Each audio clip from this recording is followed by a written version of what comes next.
B'Shem Hashem na'aseh v'natzliach, shiur Torah. Good to be here, back in Aventura, Baruch Hashem. We are up to shiur number 98, I believe, in the Pirkei Avot series. 97, 98. And this is actually part 2 of the same Mishnah we went over last Wednesday.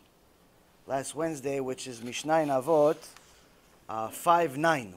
5.9, which we'll go over, that starts with 7 traits characterize an uncultivated person, a golem, and 7, a chacham, a learned person. Baruch Hashem, we also have parshah Vayekel. We have 2 parashot this week, parshah Pekudei, parshah Vayekel. We'll try to go over some of them. Baruch Hashem, the Purim was good. Lots of fun. Cute seeing little kids in their costumes. You know, my Rav one time told me a joke. He says, the Purim is the holiday where the Goyim dress like Jews and the Jews dress like Goyim. Anyway, Baruch Hashem, we have a lot to do. Trip to New York is coming up. Trip to California is coming up. So lots of things to do beforehand.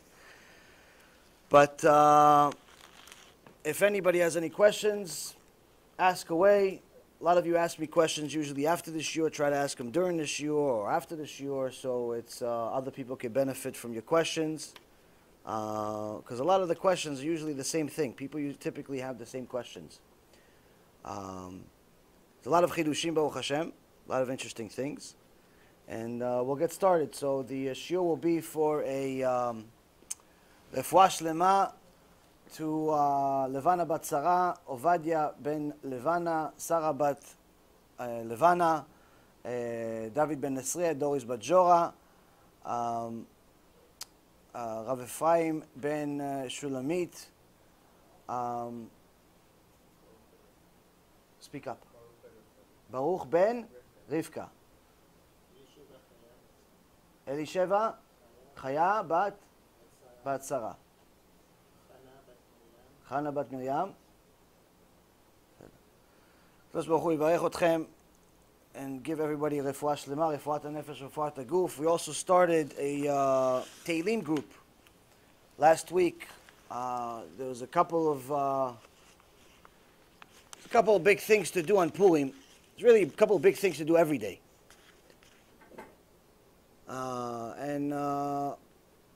We learn from our rabbis.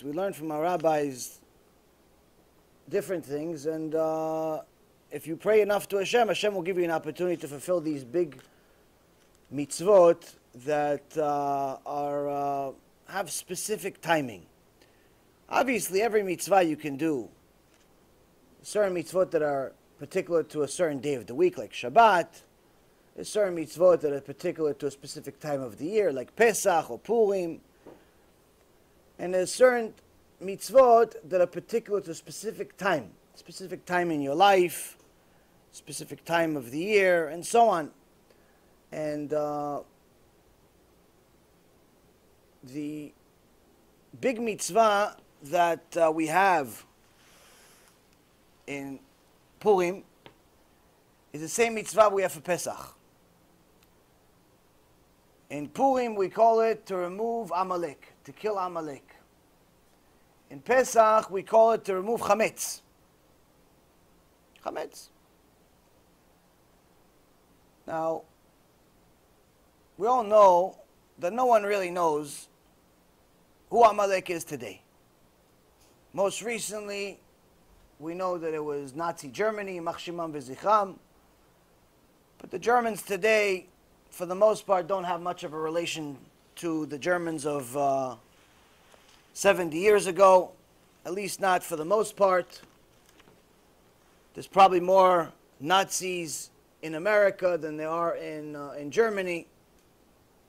But still doesn't necessarily mean that they're Amalek, it just means that they're stupid.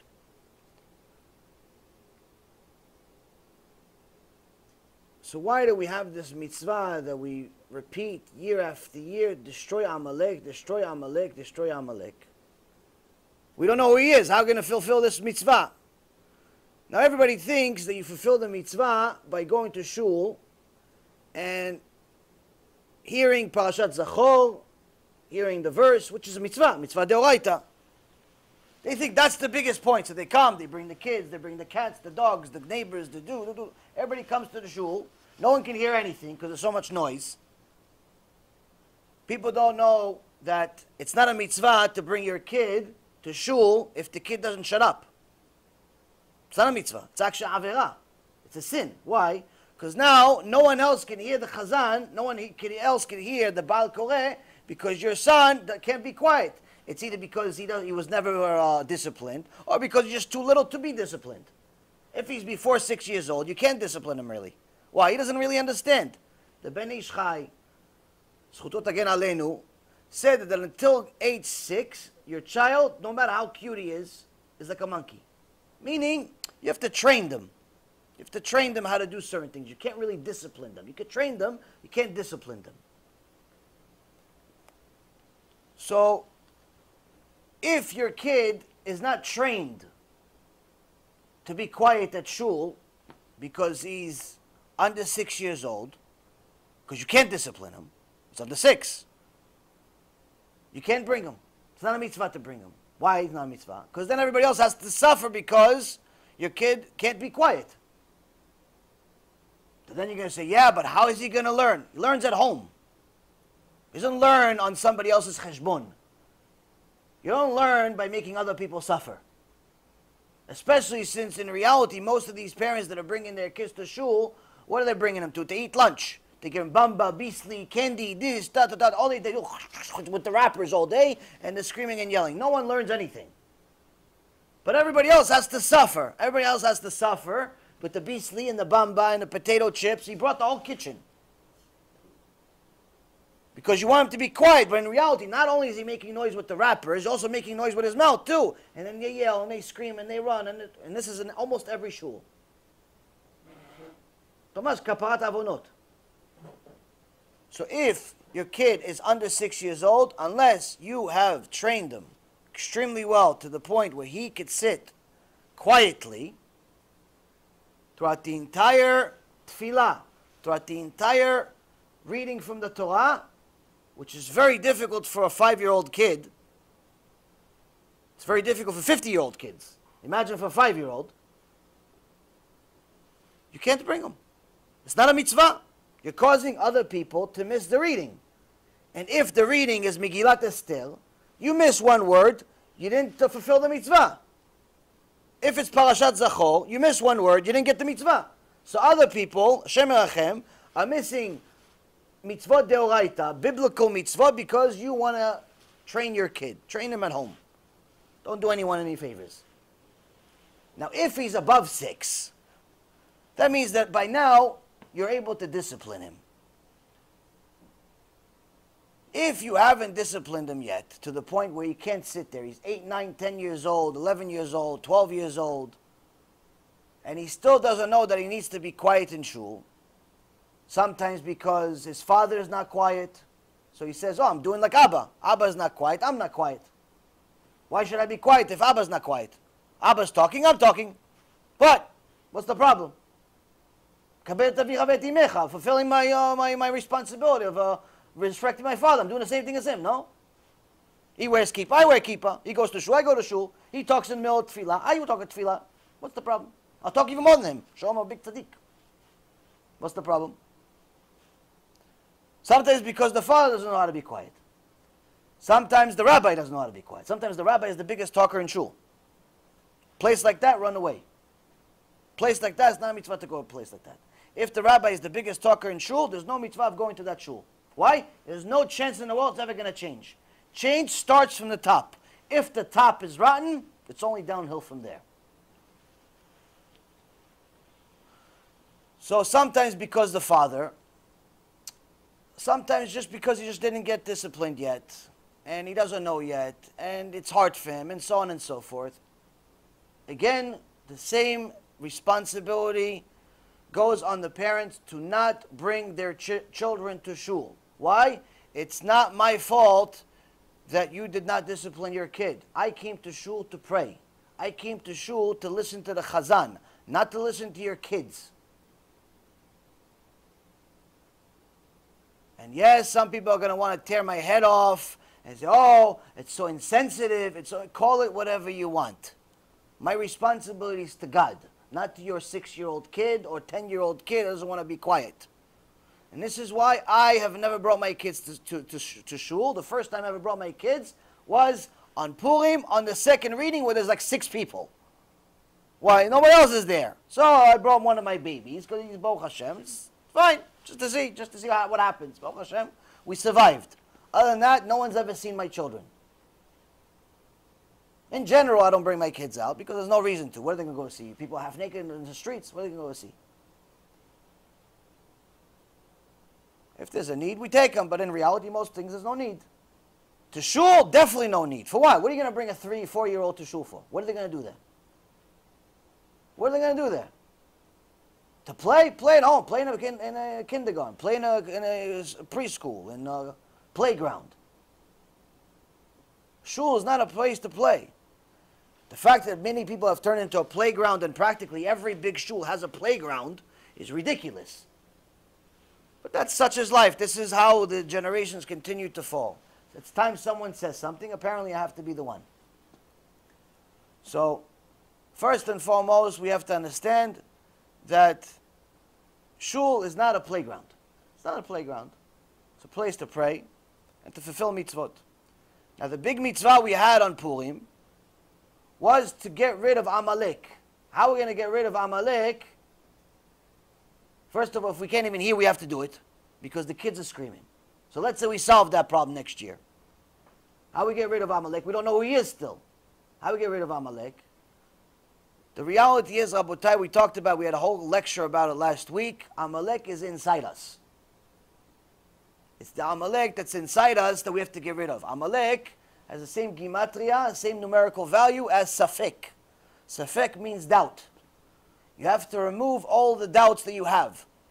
Any doubt you have about the Torah. You have questions, get answers. Rabbi doesn't know, find another rabbi. Doesn't mean that your rabbi is not good just because he doesn't know every single answer in the world. He's not Moshe Rabbeinu. Just find a rabbi that knows and has sources. Your rabbi may be an expert in halachot for Shabbat. You have questions about Torah and science. Find a rabbi that's an expert in Torah and science. Your rabbi may be an expert in Torah and science. You want halachot Shabbat. Find a rabbi that knows halachot Shabbat. In reality, most rabbis know halachot Shabbat. If not, you're not a rabbi. But anyway, the point is, Rabotai, is that the safek inside us is what's killing us. That's what's causing us to sin every single day. The fact that we have the audacity to sin every single day is only because we have a safek. It's only because we still have a doubt of whether God's real, whether He really said it, whether He really meant it when He said it, whether the Chachamim translated it the right way and maybe it's something else. We have a lot of safek. We have a lot of doubts. Amalek is doubts. Your responsibility on Purim is to remove your doubts. The other Amalek is not just the current doubts. It's the doubts you used to have. Meaning your previous life, before you did tshuva. Some people, they convert or they do tshuva, which in my eyes is the same thing. To convert and do tshuva, you still have to do the same thing. You have to become a Jew. And they still want to hold on to their previous life.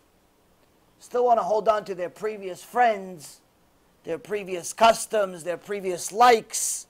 They used to like playing basketball every day, so they want to play basketball every day just with a kippah on. They used to like to have a couple of beers with the guys, so they still want to have a couple of beers with the guys as long as the beer is kosher. They used to do all types of things they like. So once they do tshuva, they want to continue doing these things. Some people like to celebrate certain holidays. Okay, so I'm not going to have the Christmas tree in my house. I'll have it in my friend's house. It's just a tree. What's the big deal? So all of these things are called Amalek.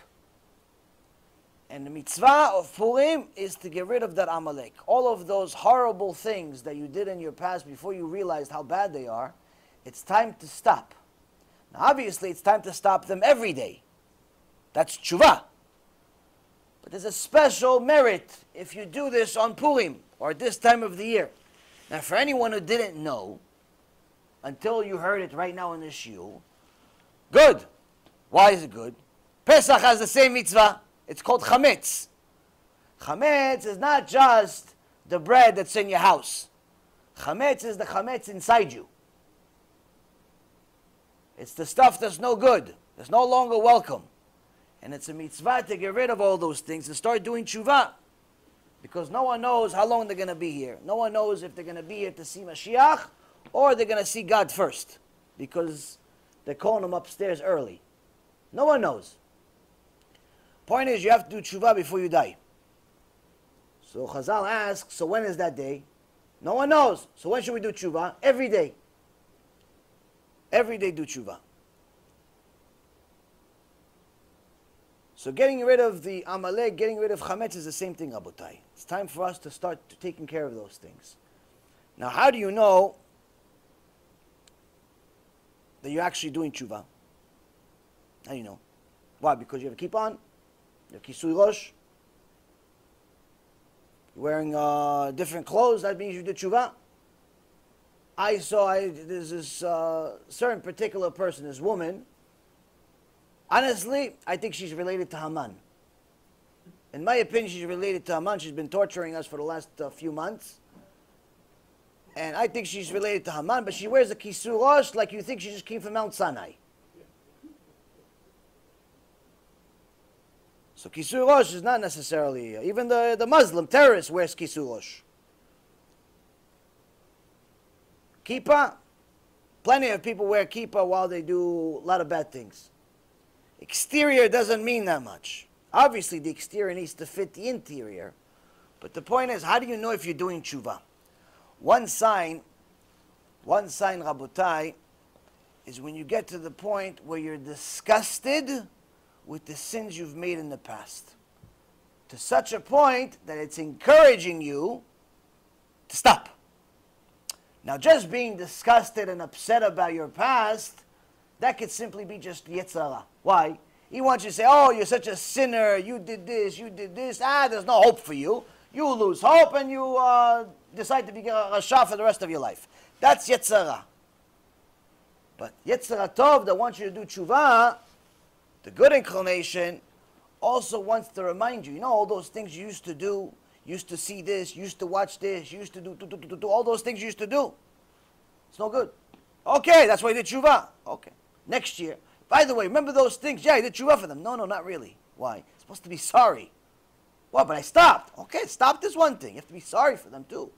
How can I be sorry? I had a lot of fun with that girl, with that guy, with this. How can I? Oh, so you didn't do tshuva yet. If you're still talking about your life before you did tshuva, oh, remember when we were with that girl, and with the guy, and went to here, and went to there, and went to money, and went to this, and I took that guy, and I did that. You remember all that stuff? Oh, you're still celebrating it? You haven't begun tshuva. All you did is change clothing.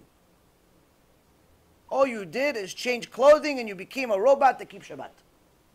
That's it. Tshuva, Rabotai, is fixing the Amalek, the chametz inside. That's tshuva. Takes time. Takes time. Takes effort. It's not automatic. It's not like Shabbat where, you know what, if you sleep all day for 25 hours straight, you kept Shabbat technically. It's not Onek Shabbat, but at least you didn't violate it. It's not something that just happens automatically. You have to actually work here. You have to work on your midot. We have to work on our midot. So this series is one that's, Baruch Hashem, helping me at least work on my midot, and some people are telling me that it's also helping them drastically. One guy, Baruch Hashem, said he was religious. He just sent me an email recently. Says, I've been religious from birth. Born with a kippah on. Maybe payas too. And religious, this, that, school, yeshiva, related to rabbis, the whole nine. And I don't know exactly how old he is, but he's not young. He's not 90, but he's not young. He says, until now, until I started watching your shiurim, I did not realize how significant Yirat Shamayim really is. And then actually, you know what? I wanted to double check. Because, yeah, you say some things, or Mizrahi says some things. Maybe it's just your opinion. So I looked it up. And he said, I always thought of the Chafetz Chaim as like this, you know, fluffy, nice old man. And I'm sure he was a nice old man. But you know what I found when I actually read the book? I read what the Chafetz Chaim actually said. Much worse than you. I'm the nice, fluffy guy next to the Chafetz Chaim. Everybody likes to talk about Lashon Hara. No, it's not nice to say bad things. Oh, you know how much Chafetz Chaim talked about Gehenom. You know how much Chafetz Chaim talked about Yirat Shamayim. And you know what the biggest kept secret in Judaism today is? Every single major Rav that ever existed, from the beginning of time until just this past generation or two, anyone that was of any significance spent an enormous amount of their writing and their time discussing Yirat Shamayim. Why? It's more than half the Torah. Which means that only now, in this Dor Shafel, this horrific generation that we're in, and we're part of, is Yirat Shamayim gotten to such a point that thinking that some people consider Yirat Shamayim something that you shouldn't even bother with. One Rav I heard recently said, anyone that's scared of God is a fool. I said, anyone that continues to listen to you is a fool. But this is the world we live in. Unless you start looking into it yourself, and you're depending on speeches, whether it's my speech or somebody else's, you're never going to get rid of that safek. You're never going to get rid of that doubt. Because even if you watch all my lectures,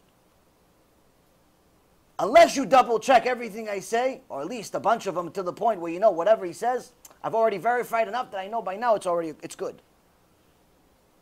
If you don't start taking notice of the things I mentioned to you Gmarot, Alachot, this and all these different books, you don't start checking some of these things, you're always going to have a doubt. Why? The minute there's a problem in your life, the minute some rabbi with a longer beard than mine shows up to your life, says, you know, he's machmir, he's this, he's that, immediately, I go from here to, you've forgotten. You watched shiurim for a year and a half. What happened? Oh, him? Yeah, I think I know who he is. Yeah, I think, Yaron? Yeah, he's new. What do you mean? You were glued to me for a year and a half watching shiurim. What happened? No, I heard from some rabbi that's much older than him. He said that's not, Yirat Shamayim is not like what he says. He's machmir. He's a fanatic. He's like one of these Muslim terrorists trying to take over the world in Jewish uniform. Unless you start double checking what I say, Rabotai, you will never get rid of that safek. And right now you're all saying, no, I don't have safek. I've already been coming for a year, 2 years. I have no safek. You have safek. Well, how do I know? I used to be you. I used to go to lectures too. Until I started double checking what the rabbis were saying, I had safek. I had a doubt. Why?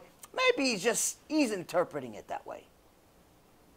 Maybe just that one rabbi said it that he's mentioning, but all the other ones are saying something else. Maybe he just chose the one really strict opinion because he's strict. You have to double check. And until you start double checking, Abotai, we're not going to get rid of that Amalek that's inside us. We're not going to fulfill that mitzvah of tshuva. Baruch atah Adonai, Eloheinu melech haolam, she'akol nהיה b'torah.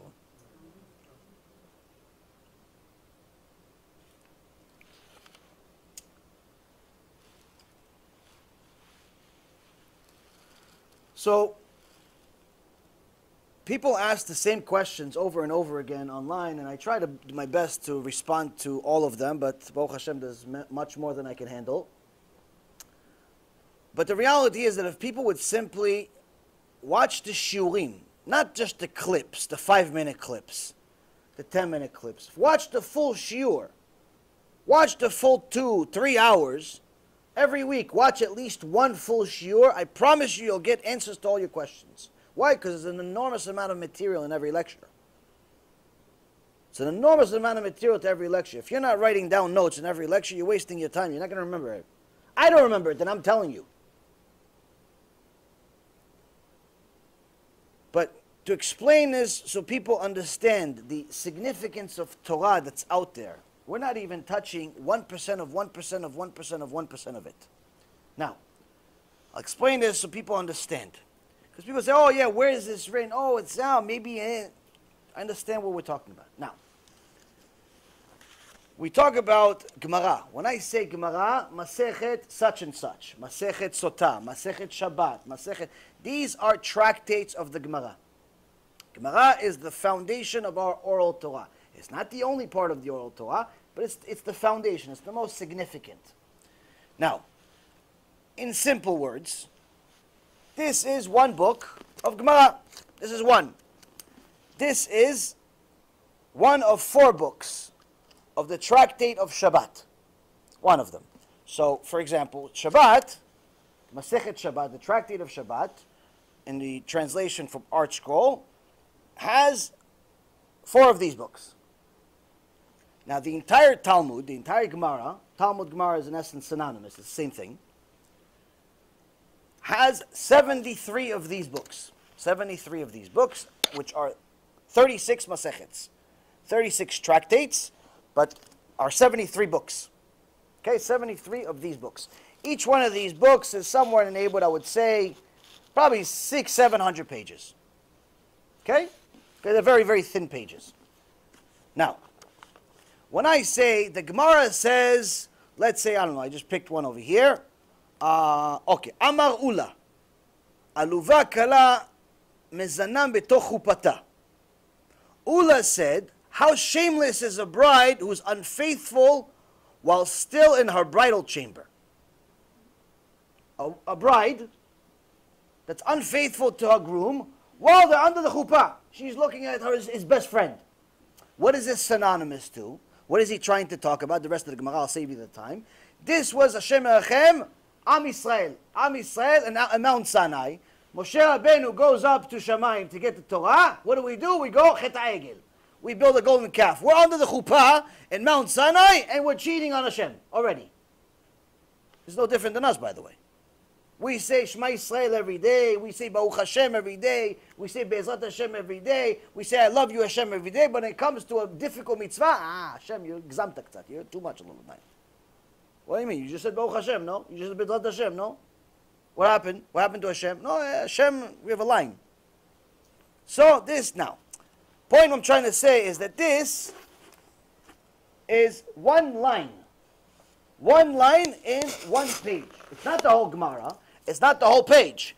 This is one single line. This is one sentence. What I just said. This whole teaching of, 2 minutes was one line. It's one sentence. So if one sentence has that much teaching, which we can teach about this for 5 hours, just this one line, imagine what the rest of the book has. If the one line has that much teaching, imagine what the rest of the book has. Imagine what the rest of the Gemara has. And this is just the Gemara. Then you have the Zohar, you have Shulchan Aruch, you have Midrashim, Midrash Rabbah, Midrash Ma'am Loez, a lot of things, Yalkut Shimoni, and so on and so forth. The Torah, Rabotai Yekarim, is endless. Endless. Almost endless like the heat we have today with no air conditioner. You guys are trying to melt me. Almost like that. Almost. So, anybody has some mercy, bring me a napkin. Please. One person, Baruch Hashem. One person has mercy on me. The rest of you guys are still upset at me. So, thank you.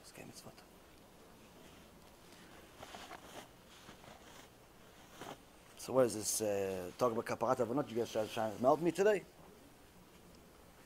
So anyway, we talk about the oral Torah, talk about Gemara, Masechet such and such, tractate of such and such. We're talking about one sentence in the Gemara. We're not talking about the entire Gemara. It's one sentence, one point. That point can be embellished drastically expanded upon. It's okay, thank you. School mitzvot. It can be expanded upon. There could be a whole shiur made on just one single word. Forget about the whole sentence. And this is just the Gemara. Then you have the 5 books of Moses. 5 books of Moses, you could learn one sentence in the 5 books of Moses, one sentence, for the rest of your life. Even if you lived 1,000,000 years. You lived 1,000,000 years, you could spend learning one verse and still not be finished. You think I'm exaggerating? You don't know what Torah is yet. One verse, any verse you want. You pick any verse in the entire Torah, long verse, short verse, you could learn it for 1,000,000 years. It's still not enough. One verse. I'm not talking about the entire Torah. One verse. One verse. That's 5 books of Moses. Then you have 19 other books in the Tanakh, comprised of Psalms, Proverbs, Ecclesiastes, all the prophets, Isaiah, Ezekiel, Zechariah, and so on. It's 19 other books. Each one of the writings in the Tanakh is divinely inspired. It's not just some people that were smart, decide to write some stuff down, decide to write their journal. You can learn an endless amount of teaching from every one of these verses. You can apply it in endless amount of ways. The Mishnayot, which is the first part of our oral Torah, which is what we're doing now in this Pirkei Avot. This is one of the Mishnayot. It's fine, it's perfect, it's perfect, it's fine. This is one of the Mishnayot that talks specifically about Mussar, about character development. They took these different Mishnayot from different parts, these different sayings from the sages from different parts, and they called it Avot. They called it the teachings of our fathers. As you can see, the sentences themselves are relatively short. Sometimes it's one sentence, sometimes 2 sentences. If it's long, 3 sentences. But we have a 3-hour shiur about it, and sometimes it's only part 1. Shabbat, I think we had the one we did the last one, we had 5 shiurim about it. It's one Mishnah. In reality, you can have 5,000 shiurim on that one Mishnah. Or any Mishnah. 5,000 shiurim and still not be finished. Still not be finished. Torah is endless. Now all because of Hashem, all because Hashem, Baruch Hashem gives me the knowledge, try my best to provide you with sources. So it never ever appears in your mind. You never have a thought like this. Like it says in the Gemara, you never have such things in your mind to think that anything that I'm saying is my opinion. If it's my opinion, I say it's my opinion. It's obvious it's my opinion. Everything else is not my opinion. It's not my translation. I'm not at a level to translate anything. So I provide you the sources, not so I look like I'm smart. Oh, wow, he remembers so many things by heart. Wow, we should listen to him. So does the parrot also remembers things by heart. Well, you should listen to what he says too. Rabotai, I provide you the sources so you can fulfill the mitzvah of removing who? Amalek. You have a doubt. Oh, wait, what he just said right now, that just shook my world. Okay, good. Go home, double check. Double check. Maybe I made a mistake. Maybe I said the wrong page number. Double check. Double check. Why? Because if what I say is true, the onus is on you to fulfill it. It's not just to be entertained. This is not a movie. I'm not looking for fans. It's not for you, oh, wow. Sounds so good. Wow, it's really great. And tomorrow you forget everything. This, Rabotai, means if you hear something and it's opposite to what your actions are, the onus is on you to double check and then do it. If what I say is true, meaning, that's what Torah says, you have to do it. When? ASAP. It's hard right now? Okay, ASAP, day later. And every day that you're not doing it is a problem. But nonetheless, you have to do it. So if the reason you're not doing it is because you're not sure, that's why I provide you the sources. So this, Rabotai, is important. It's important for us to talk about this because a lot of people celebrated Purim, celebrate Pesach, celebrate all these holidays, but Amalek and the Chametz stay around celebrating with us. So how did I start on this whole thing? This whole rant that I started to. Baruch Hashem, a lot of people ask for refuah shlema. They send emails, text messages, and so on to pray for them, to mention them in shiurim. Some people sponsor lectures. They go on our website, bezaltashem.org, and there's a section over there where you could sponsor a lecture for refuah shlema or ilui nishmat. Refuah shlema is like $180 suggested donation. Ilui nishmat is $500. 99% of people don't do either one. They just tell me to do it anyway for free. No problem. People ask for refuah shlema all the time. But someone has been sending me emails for some time, and I said, you know what, we have to do something a little more.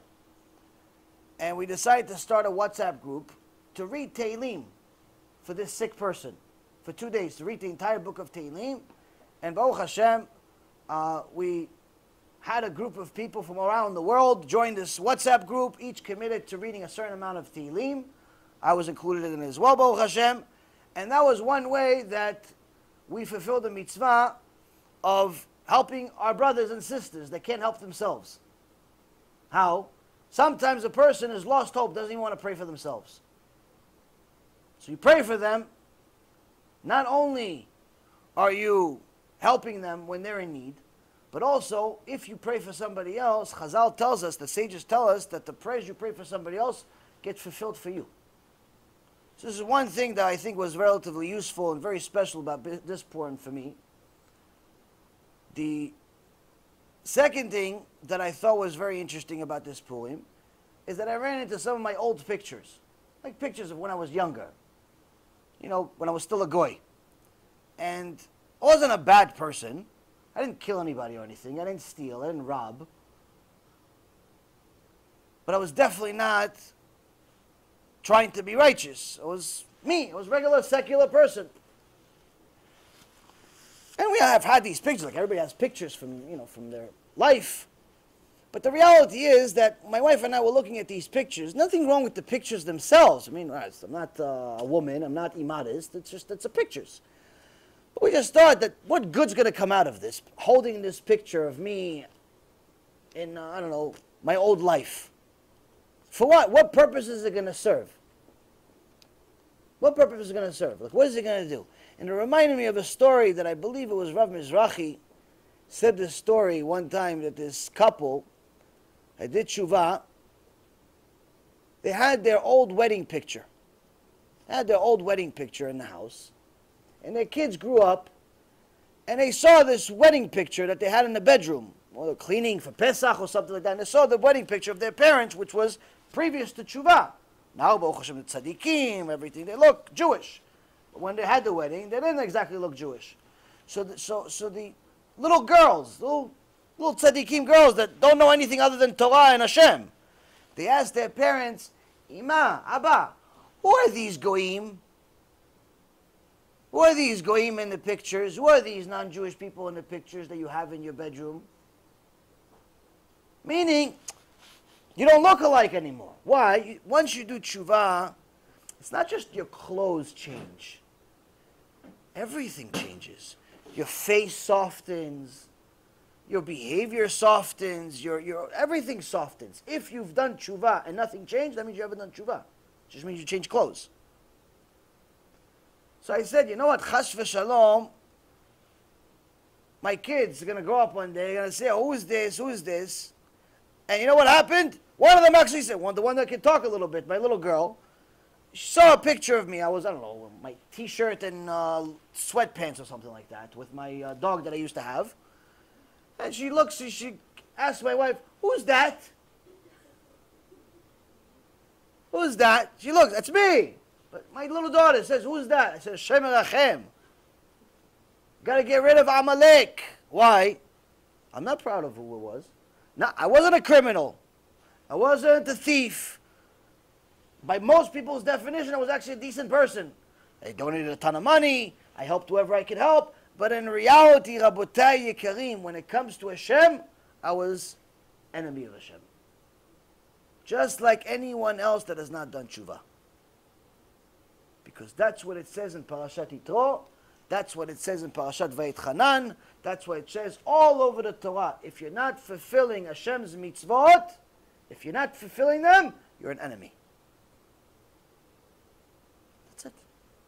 So it's time to get rid of the enemy. The enemy sometimes is us. So with that being said, let's start the shiur with the introduction now. So, we have... Ken.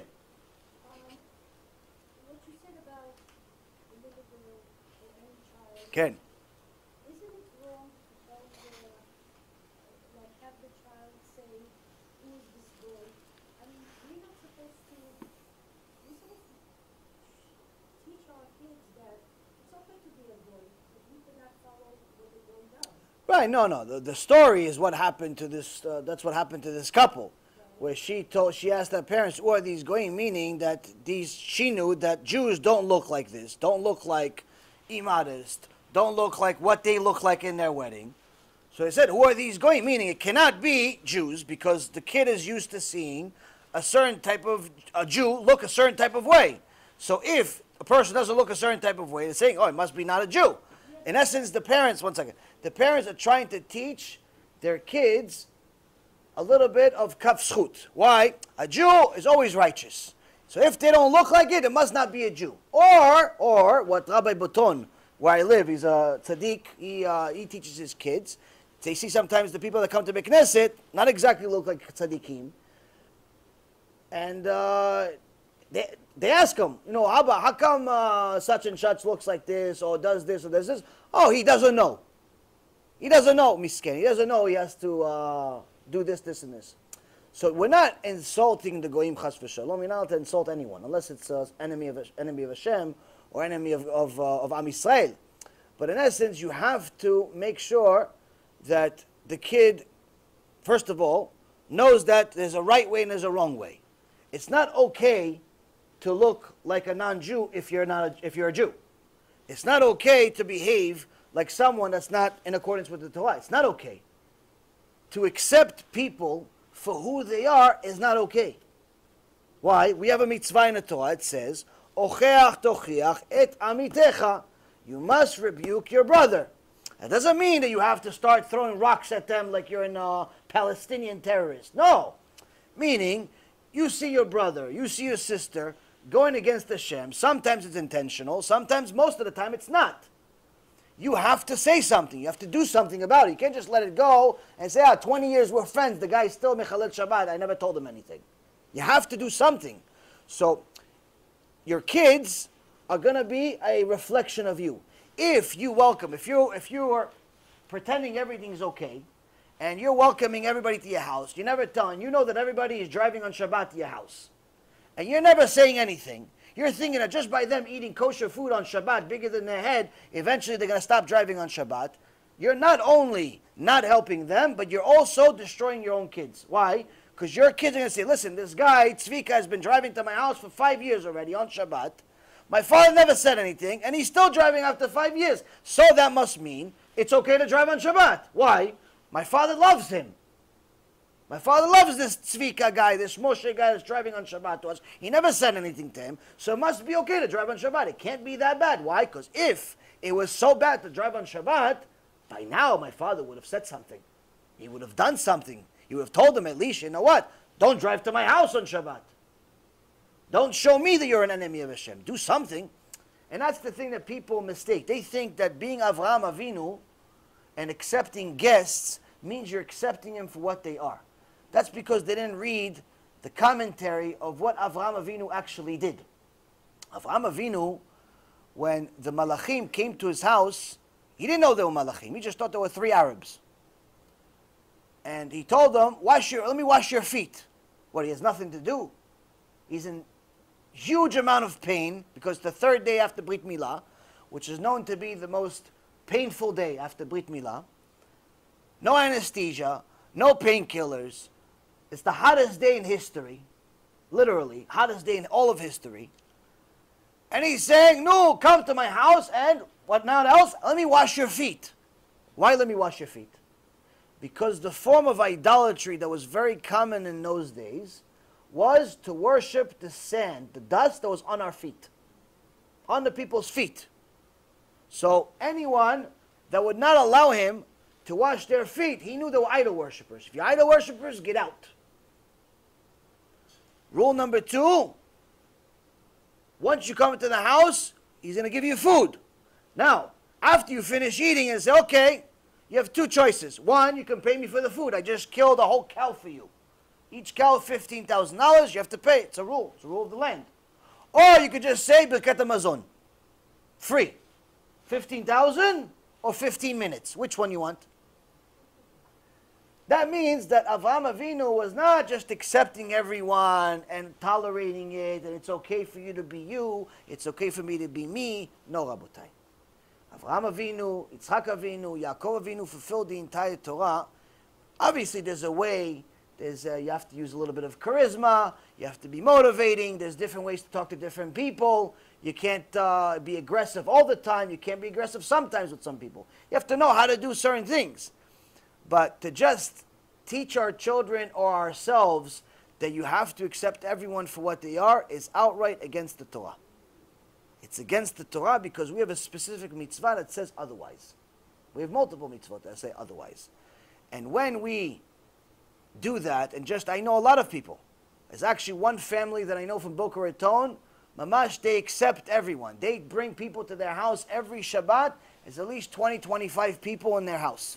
At least 20, 25 people in their house. And I can tell you from all the learning that I've tried to do over the last several years, I know for sure it's not even a single mitzvah is being made. Why? No one does tshuva, no one improves, people can drive, people can do whatever they want. They accept everyone. All they're doing is just being a diner for them. They're just feeding them. That's it. They're not telling anyone to do tshuva, they're not telling anyone to change. Woman, one time we were there, one woman was so immodest, we had to leave. Well, you're not going to say anything? No, you're not going to say. I have to leave. What am I going to do? Put a jacket on, something. So, Rabotai, to just accept people for who they are and what they are, that's not the way of Torah. I'm not saying you have to start throwing rocks at people or embarrassing them publicly or anything like that. There's a way to do things. But we all know that when we go to court, civil court in America, okay, you go to court in America, there's a rule in court. You're not allowed to wear a hat. Not allowed to wear a hat in any public building. Not allowed to wear a hat. It's a known thing. It's not necessarily a law of the land, but it's a known ethical rule. If you go to court and you have a hearing and you're wearing a hat, the first thing, before the judge is going to hear your case, before your own lawyer will talk to you, he says, take off the hat. Why? I'm religious. Religious, no religious. Take off the hat. Why? It's not respect. In their eyes, not respect to wear a hat inside a building. Even though in the old days, it's the opposite. But what do? You go into that, you have a ticket for $500 pending because you sped somewhere or whatever, you went through a red light. The guy tells you, take off the hat. What are you going to do? You're going to be a little puppy. Oh, sure, take off the hat. You're not going to say, no, I'm religious, I'm this, I'm that. You're not going to stand for it. Why? You want the guy to listen to you. So for that, we obey the law of the land. But for Hashem, we don't. We have all types of things. So we obey the law regardless of whether we admit it or not. Everybody obeys some type of law. Everybody drives a certain speed because they know there's a speed limit. Now, even though you can say, no, but I speed all the time. Yes, but you're not going to do it if you saw the cop. And as soon as the cop starts following you, you're not going to continue speeding. Why? You're afraid of the judgment. You're afraid of the punishment. And the same thing goes for all other laws. So to just accept people for who they are and what they are is not only against God, it's against just in general society. So yes, there's a way to do things, of how to rebuke people and how to tell them and so on and so forth. It's usually better to do it to a third party, meaning bring somebody else to rebuke them, or give them a CD, or bring them to a lecture, or something like that. That's better than you doing it yourself, because sometimes your old friends or family may not listen to you simply because they're used to just having a friendship with you and not necessarily a teacher-student type of relationship. So they may not want to listen to you just simply because they want you to be their friend or their brother or their sister, not their teacher. So there's a way to do things, but nonetheless, we are obligated to do something. We're obligated to do something. Now, in this week's parashah, we have a mussar that we learn from a goy.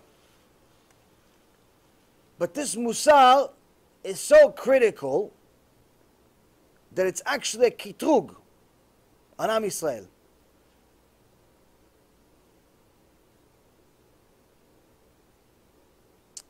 In the beginning of the parashah, the first 2 verses, it says, ויקל משה את כל עדת בני ישראל, ויאמר עליהם, אלה הדברים אשר ציווה אדוני לעשות אותם. 6 ימים תעשה מלאכה, וביום השביעי יהיה לכם קודש שבת שבתון לאדוני, כל העושה בו מלאכה יומת.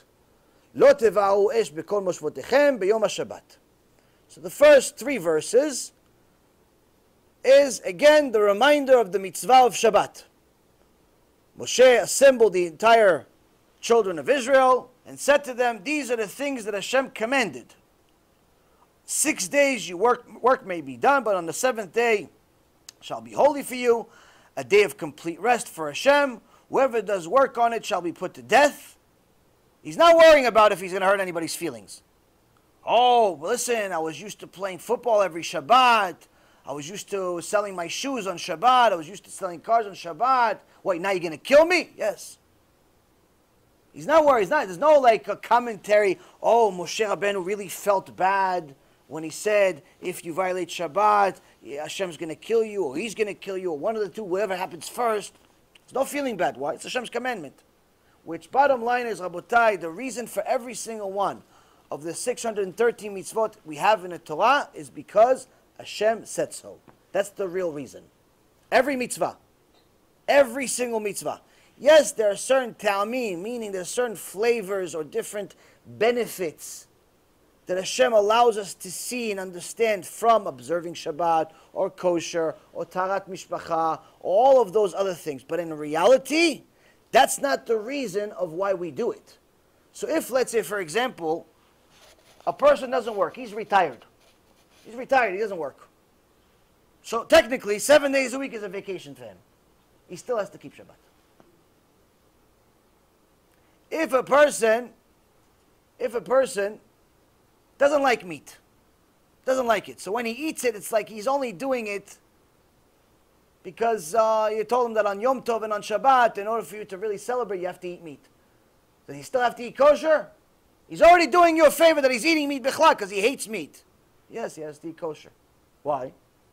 Because it has nothing to do with whether you like it or not. It has to do with the fact that Hashem said so. And the same thing goes with all of the mitzvot. All of the mitzvot. It doesn't matter whether you realize that tarat mishpacha, family purity, and having separation for approximately half the month, and not touching any woman that's not your wife, not even in her hand, not even touching her hand, that's not your wife, not to shake hands, not to hug, not to kiss, not to nothing. Unless she's your wife or your mom, not allowed to touch her. And even that has to be done in modesty. Meaning you can't start, like a lot of these people that, I don't know, they call themselves religious, but they have pictures, these so-called rabbis or religious people, they have pictures on the internet with them and their wives like hugging, like they're like, you know, they're like hugging, kissing on the internet. Like I don't understand. Where does it say in the Torah that such a behavior is allowed? It's completely immodest. But they're doing it with the long beard that reaches the floor and the hat that reaches the sky. So Rabotai, we have to double check everything. Double check everything. And the reality is that whether you realize that it's beneficial for a couple to have family purity or not is irrelevant. You're commanded to do it because God said so. That's the only reason. That's the only reason for all of the mitzvot. So now, Moshe Rabbeinu is telling us again, for the 12th time, 12 times it mentions it in the Torah, that if we violate Shabbat, we get a death penalty. 12 times.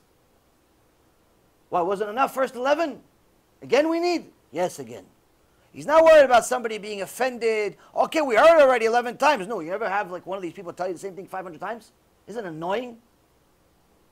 If it's your wife or your husband or your kid, you know, little kids, they tend to say the same thing 5,000 times. Abba, Abba, Abba, Abba, Abba, Abba, Abba, Abba, Abba. By the time she finishes, you don't even want to be called Abba, you want to be called Ima already. So maybe she enough. But I want candy, candy, candy, candy, candy, candy, 5,000 times. Drives you crazy. So Moshe, no, you told us 11 times already. Why are you saying it again, number 12? To make sure you got it. Each one of the times has a different significance to it. In this particular time where he says, you shall not kindle fire, this is one of the 39 restrictions on Shabbat, not allowed to light fire. But then you see that the rest of the parashah goes in a completely different direction. The rest of the parashah goes to the construction of the tabernacle. So we have, keep Shabbat. We have, don't violate it by lighting fire. And then we have the rest of the entire parashah. Hey, by the way, the Bet HaMikdash of the desert, this is how you build it. Whoa! Shouldn't we have more mitzvot of Shabbat? There's another 38 restrictions. Since you're already mentioning Shabbat 12 times, mention the restrictions at least. No. We have to show you, where do we get these restrictions? Where do we get them from? This parasha. All 39 restrictions, things that you're not allowed to do on Shabbat, come from this parasha. Parashat Vayekel, these are all the things that we did to build the Bet HaMikdash, whether the one in the desert called the tabernacle or the real Bet HaMikdash that we had in Yerushalayim, the first one and the second one. All 39 activities that were done to build it are forbidden on Shabbat. To remind us that even to build the house of God is not allowed on Shabbat. Because logically you would think, hey, mitzvah, okay, kosher, I understand kosher, this, everything I understand. But to do something for God, you must be allowed to do something for God. Why? The whole thing is for God. So you must be allowed to build a house for God on Shabbat. No. Shabbat is even more important than that. Shabbat is even more important than the house of God. So this is where we get the mitzvot, the 39 restrictions. After that, it goes into the first one, talks about the choshen. The choshen, the breastplate that the Kohen Gadol used to wear. And in Gemara, it says there's a story about a person by the name of Dama ben Netina. Dama ben Netina. Dama ben Netina was a non-Jew that happened to have a very precious stone. And one day, the choshen of the Kohen Gadol lost one of the stones. They lost one of the stones. They need to find a perfect stone to replace it. It's not just any stone. They're not going to look in little rocks. Just put something in there. It's good enough. Make a miracle. Make it into the stone you want. No, you have to find it. Very precious, very valuable stone. And only one person had it. Who? Natan ben Netina. So they heard it. The rabbis heard about it. They went to him and said, oh, listen, we heard you're the one that has the stone. We need it for our Kohen Gadol. Without it, the whole Bet HaMikdash is out of order. We don't have a Kohen Gadol. We don't have a breastplate. We don't have, the whole thing is, everything has to be perfect, Rabotai. It's not like, he's missing a stone, big deal. He still has another 11. No, manage. So, how much do you want? He tells him a price. Oh, I want, let's say, $1,000. $1,000 bucks. $1,000,000, whatever he wants. Okay, fine. He goes, and he sees that the box that had the stone in it is under his father who's sleeping. He goes back to the rabbi. He says, I'm sorry, I can't sell it to you. They realize, oh, maybe he realized how much we need it. So maybe 1,000 is not enough. Okay, you're on to us. Fine, we'll give you 10,000. I'm sorry, I still can't sell it to you. Okay, no, fine. You agreed to 1,000 though. We're going to pay you 100,000. $100,000 we're going to pay you. Cash. No, I can't sell it to you. $1 million we're going to give you.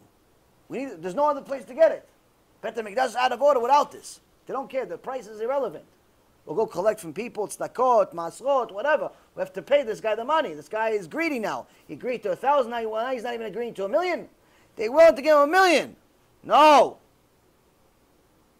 Not willing to give. 10 million. No. Can't sell it to you. Can't sell it to you. After that, they realize this guy is just, he's either greedy or he's crazy. They leave. They come back the next day because they realize they have no hope. They figure maybe if we bring some cash with us, throw it in his face, do something, convince him, maybe yesterday he was mad at us, I don't know, something.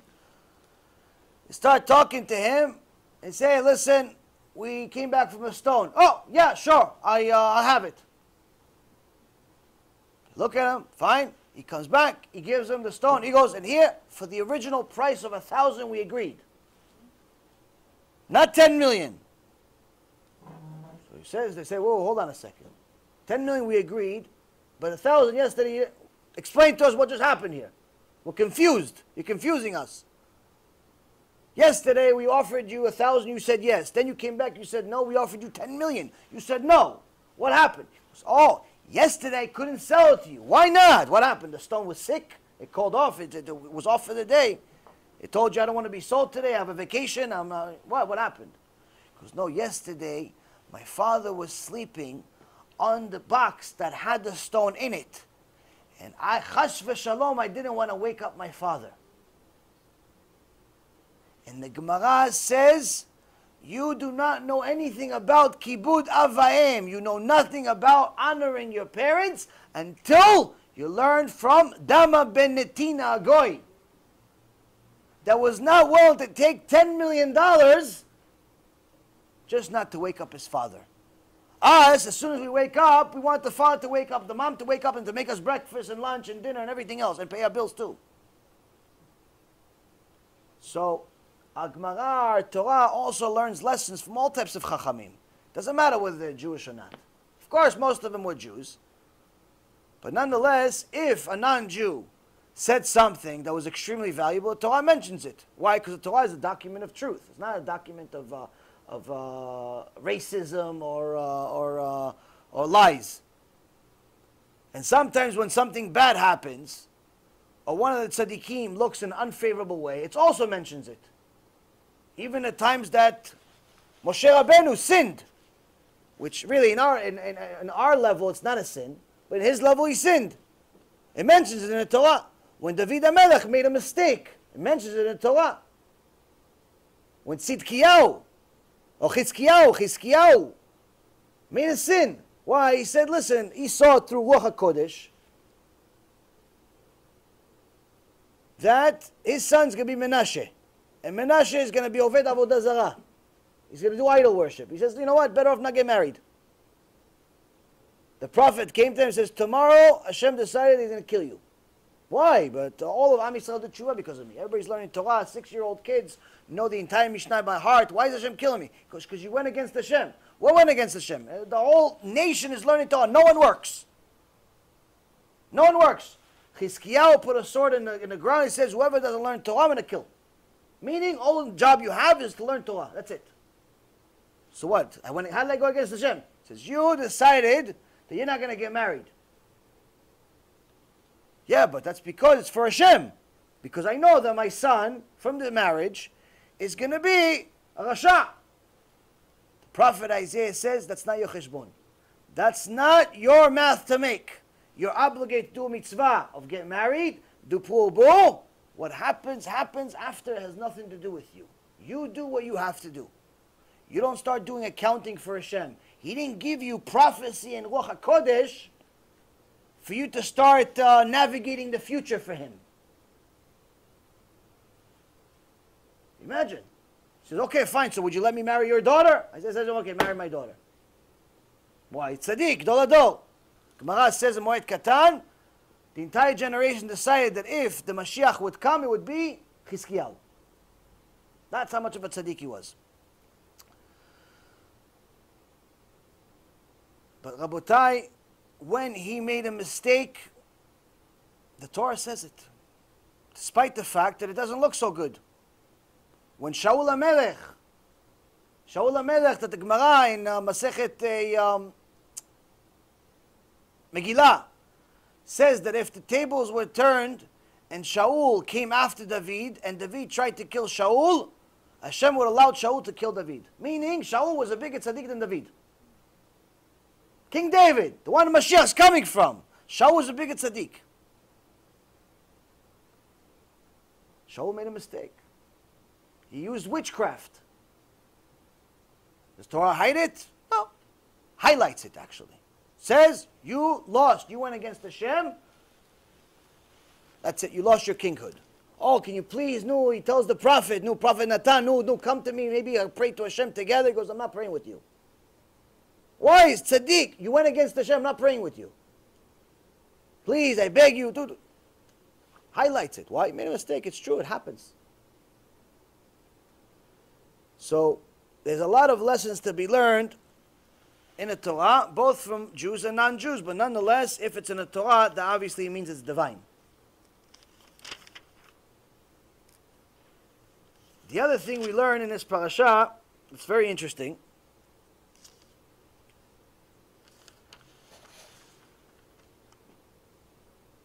is that when it says they had to come up with money, come up with all types of money to build the construction of the tabernacle.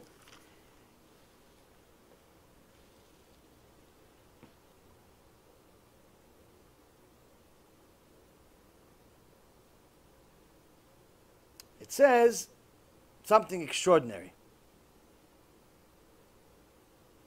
In chapter 35, verse 26, it says, וכל הנשים אשר נשא ליבן אותנה בחוכמה טבו את העזים והנשיאים הביאו את אבני השוהם ואת אבני המילואים ליפות ולחושן.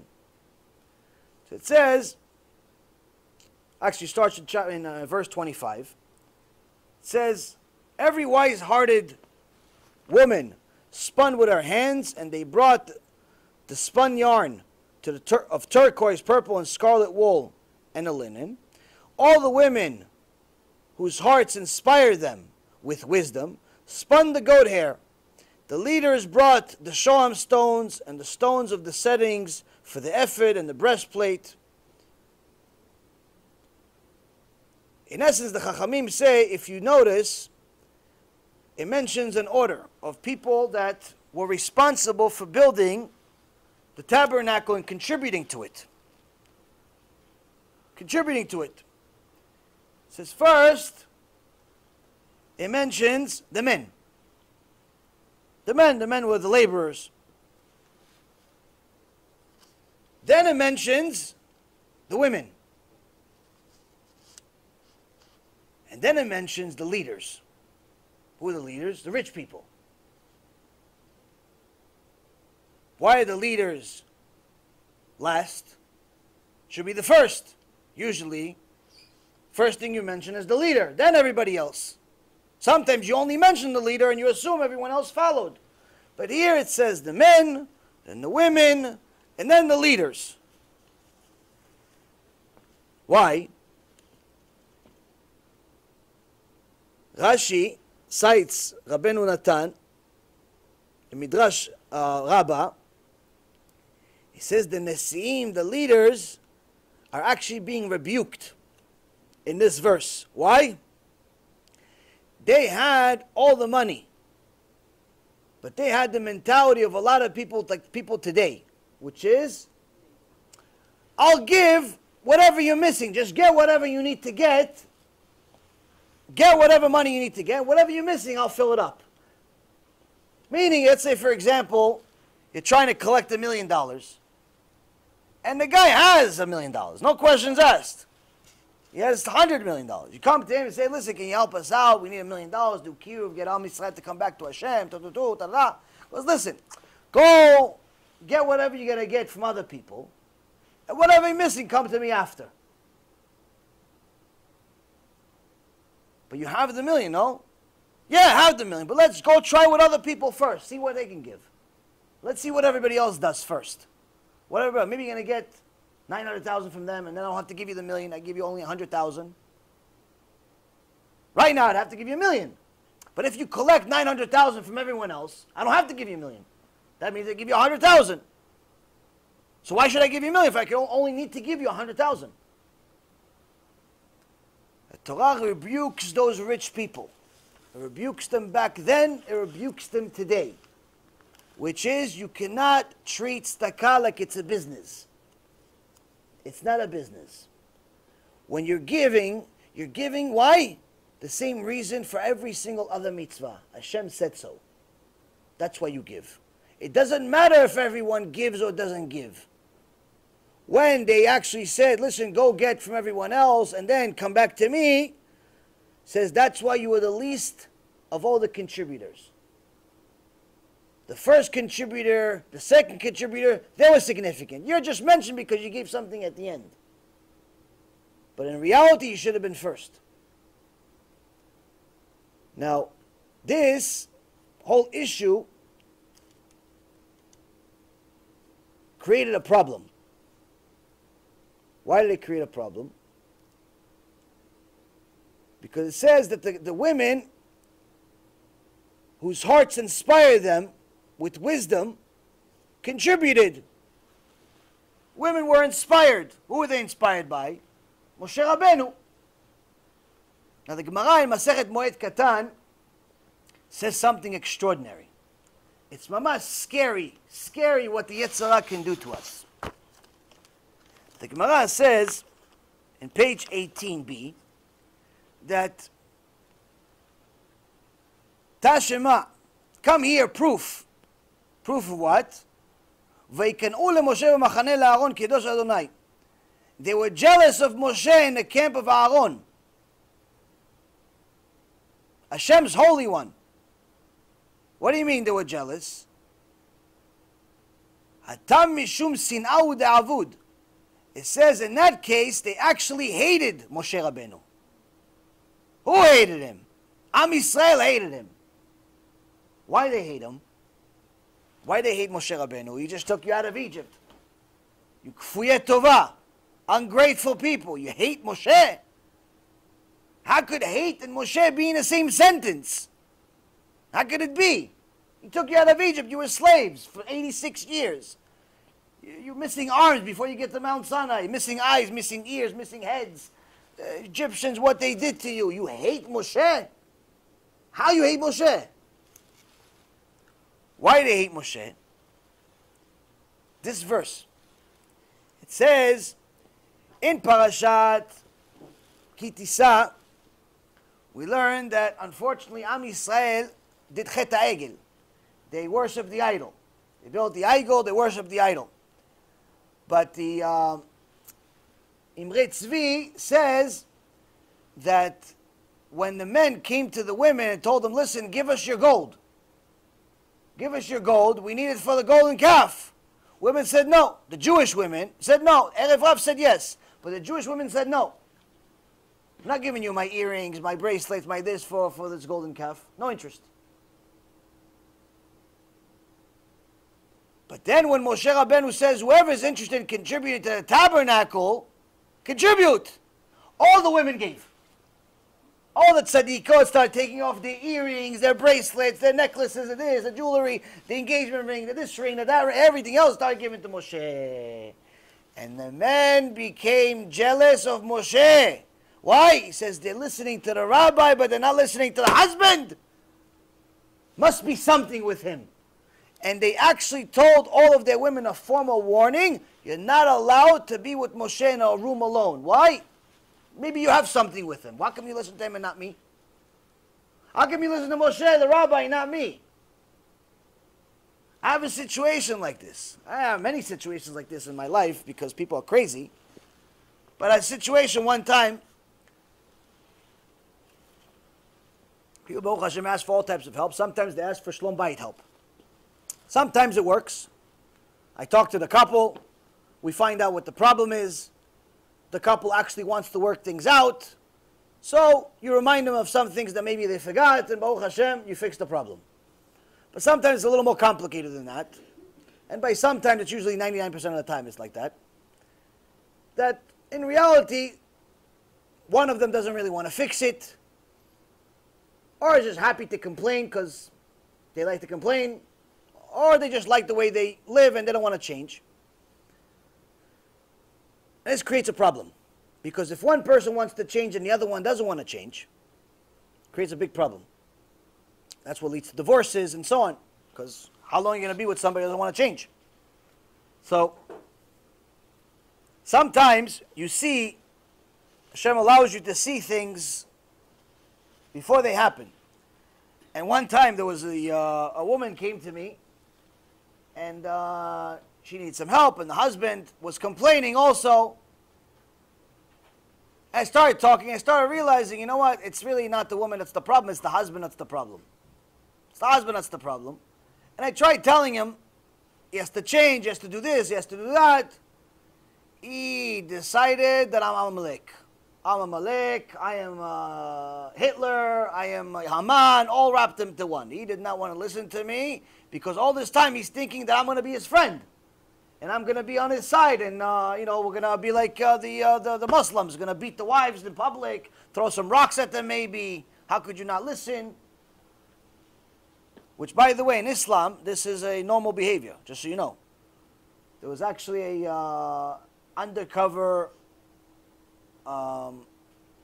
show that was made, Tzvi Cheskeli, which I'll mention to you a little bit more about it later on. Later on, it's already 11. I'll mention to you, he did an undercover research into the Muslim world. And something that no one's ever done before. Something unbelievable. And anyway, when he goes to Syria, in one of his stops, he talks to a bunch of Muslims, and he says, "Yeah, I'm looking to find a bride for my brother-in-law." And he has this other guy that's pretending to be a Muslim also. He's like, "I'm looking for a bride for him." And the Muslims are like, "Yeah, why are you going to Germany for?" It's like, "Why? There's a lot of Muslims in Germany, no?" Because, "Yeah, but they think they have rights over there. You're not even allowed to beat your wife." So, what do you mean? So he says, he pretends he's playing along. He goes, "What do you mean you're allowed to beat your wife? So who beats her then?" He goes, "Nobody, that's the problem. Nobody beats the wife." This is what we're dealing with, Rabotai. This is what we're dealing with. Sometimes, actually, unfortunately, Jews act like this too. They also think that they're Muslims. And they beat their wives. I have a situation like this. There's one guy beats his wife on a weekly basis. She gave him 8 kids, he gives her a beating. 8 kids she gave him, he gives her in return a beating. And he makes her sleep in a separate room.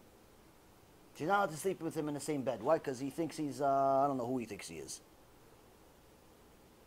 This people, and he calls himself religious. Not like this is a, calls himself religious. Religious. So anyway,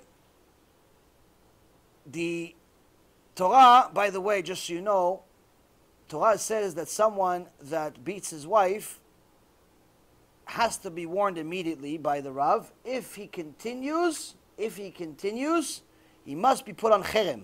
Meaning you cannot count him for minyan, you cannot accept him in the keilah, you cannot do business with him. The Torah is strictly against any man touching a woman. Strictly against it.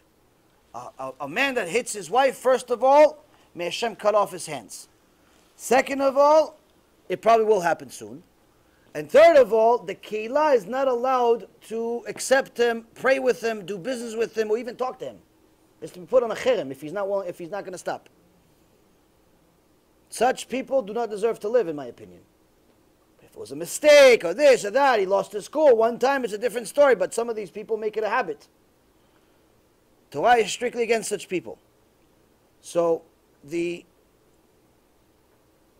people of Israel, unfortunately, were jealous of Moshe Rabbeinu because their wives listened to Moshe and did not listen to them.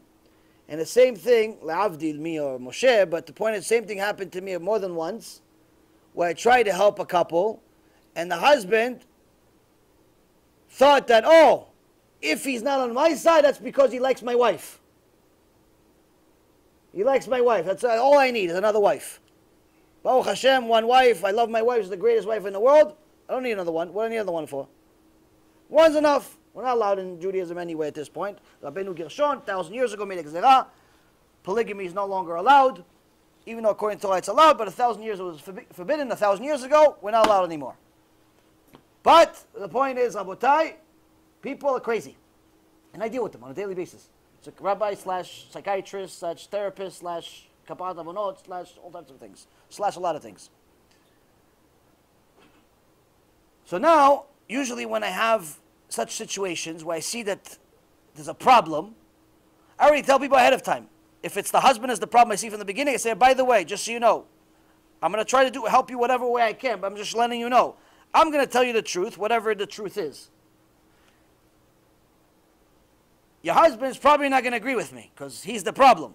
I'm letting you know that it's only a matter of time before he thinks that I like you, or you like me, or something like that. Ahead of time.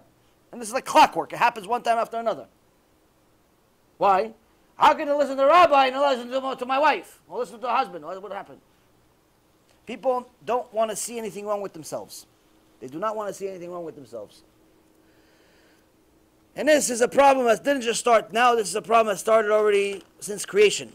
Since creation. So, let's go into the Mishnah. I mean, there's much more in the parashah that we can go over, but we had a long introduction. Let's go into this Mishnah and try to complete it, or at least another part. So this Mishnah in Avot also connects to all of the things that we just said. How? I don't know yet. We'll figure that out along the way. שבעה דברים בגולם ושבעה בחכם, חכם אינו מדבר לפני מי שגדול ממנו בחוכמה ובמניין, ואינו נכנס לתוך דברי חברו, ואינו נבעל להשיב, שואל כעניין ומשיב כהלכה, ואומר על ראשון ראשון ועל אחרון אחרון, ועל מה שלא אמר, אומר לא שמעתי, ומודה על האמת וחילופן בגולם. Translation: 7 traits characterize an uncultivated person, aka golem. And 7 character traits characterize a learned one, a chacham. A learned person, a chacham, does not begin speaking before one who is greater than he is in wisdom or in years. This we already went over. Someone that has wisdom also seeks wisdom. That's why every chacham in Judaism is called Talmid Chacham. Meaning, by default, Talmid Chacham meaning I'm a student. How long? Forever. Rav Ovadia, alav shalom, 93-year-old Talmid Chacham. Rav Kaduri, alav shalom, some say he died at 104, but some say he was 104 for 20 years. We don't know really how old he was, but Talmid Chacham, 104 years at least. All of these tzaddikim, kdoshim, talmidei chachamim. Students. Why students? Why? Because a chacham knows he must be a student permanently. Learn forever. If you learn one verse in the Torah, like I said earlier, one verse in the Torah, you can learn it for 1,000,000 years and still not be finished. If you really want to learn it. There's that much divine nature in the Torah that you could literally never complete it. So a learned person is by default never going to do certain things. First and foremost, he will never speak before someone who's greater than him in wisdom. A lot of people like to hear themselves talk. So sometimes they'll ask you a question, not because they want you to answer it. They just want to know if you know it, because they know the answer. I have such people. I used to have a student like this on a regular basis. I would teach him I teach him weekly, private basis. I don't do that anymore, but I would teach him, and he would ask me questions once in a while. But after once or twice, I kind of realized that it's not really a question. He just wants to know if I know. So he'd ask me a question. I said, "Oh, tell me. Oh, no, you don't know? I said, it's a matter if I know, I don't know. You know, so tell me. Maybe I don't know, maybe I know. Whatever, just tell me whatever. You want to tell me something. In reality, some people just like to hear themselves talk. They're asking you a question to test you, not to get an answer. That's a golem. That's an uncultivated person. That's an incomplete person. A chacham, first and foremost, is not looking for such things. A chacham knows if a rabbi came, a teacher came, somebody that has more wisdom than him came, all I want to do is be a vessel to listen. What does he have to say today? He's not talking. I'll wait till he talks. I'll wait till he talks. Rabbi Akiva, Moshe Rabbeinu said Rabbi Akiva was greater than him. When Hashem showed him a prophecy that Rabbi Akiva would come to the world, Moshe said to Hashem, if you have such a person coming up in 1,000 years from now, give him the Torah. Why are you giving it to me? Hashem says, be quiet, I'm going to give it to you. Obviously, Rabbi Akiva is great. His rabbi, we're always going lower, meaning that the higher we are, his rabbi has to be greater. Who's his rabbi? Rabbi Eliezer ben Hurkenos, or Rabbi Eliezer Agadol is also called. Rabbi Eliezer Agadol, Rabbi Eliezer ben Hurkenos, same thing. His rabbi, Rabbi Eliezer ben Hurkenos, who's his rabbi? Rabbi Yochanan. Rabbi Yochanan. So Rabbi Eliezer ben Hurkenos went to learn by Rabbi Yochanan. In the beginning, the Gemara says he was 28 years old and didn't know anything. Rabbi Eliezer didn't know anything. His father, Hurkenos, was filthy rich. Tzaddik also, and rich. And he sees his son Eliezer crying on the farm. He says, why are you crying? Why, did I give you too much work? Want me to give you less work? Do less work, no problem. He goes, no, Abba, I decided that I want to go learn Torah. He goes, well, learn Torah. You're 28 years old. What to learn Torah? If you want to learn Torah, you already had to start as a kid. No, well, it's 28 years old, you're going to start learning Torah. You're old already. You're old man. Old man learn Torah. Listen, go make some money. Build a farm with me. Build a business. Get married. Have a kid. Your kid's going to be tzaddik. Your kid's going to be Talmid Chacham. Yeah, more than one kid, Talmid Chacham. Or like today, 2 kids and a cat. The cat's going to be Talmid Chacham. Whatever, something new. Somebody's going to be Talmid Chacham. He continued crying me scan. 3 days he didn't eat, he didn't drink, he didn't do nothing. All he did is just cry.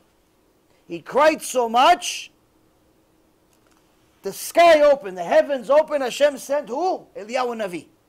Eliyahu Navi came to Rabbi Eliezer ben Hurkenos before he was Rabbi Eliezer. When he was just a little Eliezer, didn't know nothing. He was crying himself to death. Eliyahu Navi came to him, he says, if this person is willing to cry for the Torah to such an extent, he's willing to die for the Torah before he even has the Torah, must be somebody special. So Eliyahu Navi came to him as an old man. He says, why are you crying, son? He says, I want to learn Torah, but everybody tells me I'm too old and I can't learn. If you want to learn Torah, no problem. Just go to Rabbi Yochanan. Go to Rabban Yochanan ben Zakkai, go learn from him, you'll be fine. Where is he? Yerushalayim.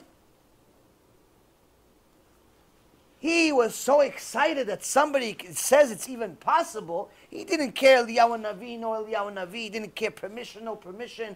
Letting his father know, letting his father not. He didn't care about anything. He took whatever he had with him and left. Left everything. His father has a multi-billion-dollar business, left it. Everything he left. Why? Somebody says I could go learn Torah at 28 years old. He went to Rabbi Yochanan. And they came to Rabbi Yochanan, he says to him, okay, what do you know, son? He goes, I don't know anything. He goes, you know, Shema Yisrael? I don't know nothing. Nothing I don't know. Okay, said so every day I'm going to teach you halacha. He sees the kid crying. 28-year-old kid. He's crying. Skin, still crying. So, okay, I'll teach you halacha, a little halacha every day. Okay. After 8 days, Rabbi Yochanan is trying to teach him halacha, and he responds, goes, do you remember we learned this a couple of days ago? What did it say? And Eliezer, before he became Rabbi Eliezer, speaks. And the Gemara says, such foul smell came out of his mouth that Rabbi Yochanan stepped away. It's disgusting. Disgusting. It's not like sometimes somebody ate something and they smell terrible, they forgot to brush their teeth, it smells terrible. No. This was, Rabotai, something else. It was like somebody died in his mouth. Yochanan says, what'd you eat today? So, I ate. Where are you staying? Oh, I'm staying at Rabbi so-and-so. Oh, you ate over there with him? Yeah. Okay. He goes, Rabbi Yochanan.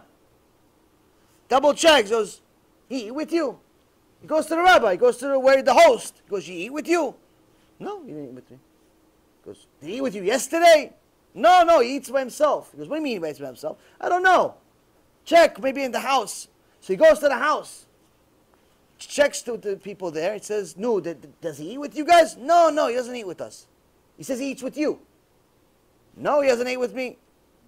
He goes, all I know is that every day, once in a while, he goes behind the pillow. He takes something behind his pillow and he puts it in his mouth. He says, let me see his room. Rabbi Yochanan goes to his room. He takes off his pillow. What does he see? Sand. Mud. Behind his pillow. For 8 days, Rabotai, Rabbi Eliezer was eating mud. Was eating sand. Why? He didn't want to be a kapaat avonot for anybody, an onus on anybody. To, maybe they're already hosting him.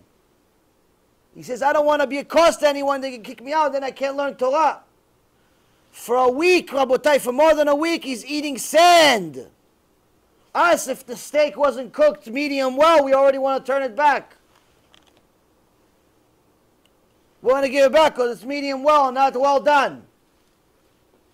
If they didn't put the tomatoes the right way, it's no good. What is this restaurant? 5-star? I'll put a bad review on the internet.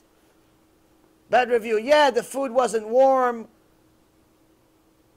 The tomatoes weren't fresh. They were only half a day old. Weren't fresh. They didn't just come out of the farm now.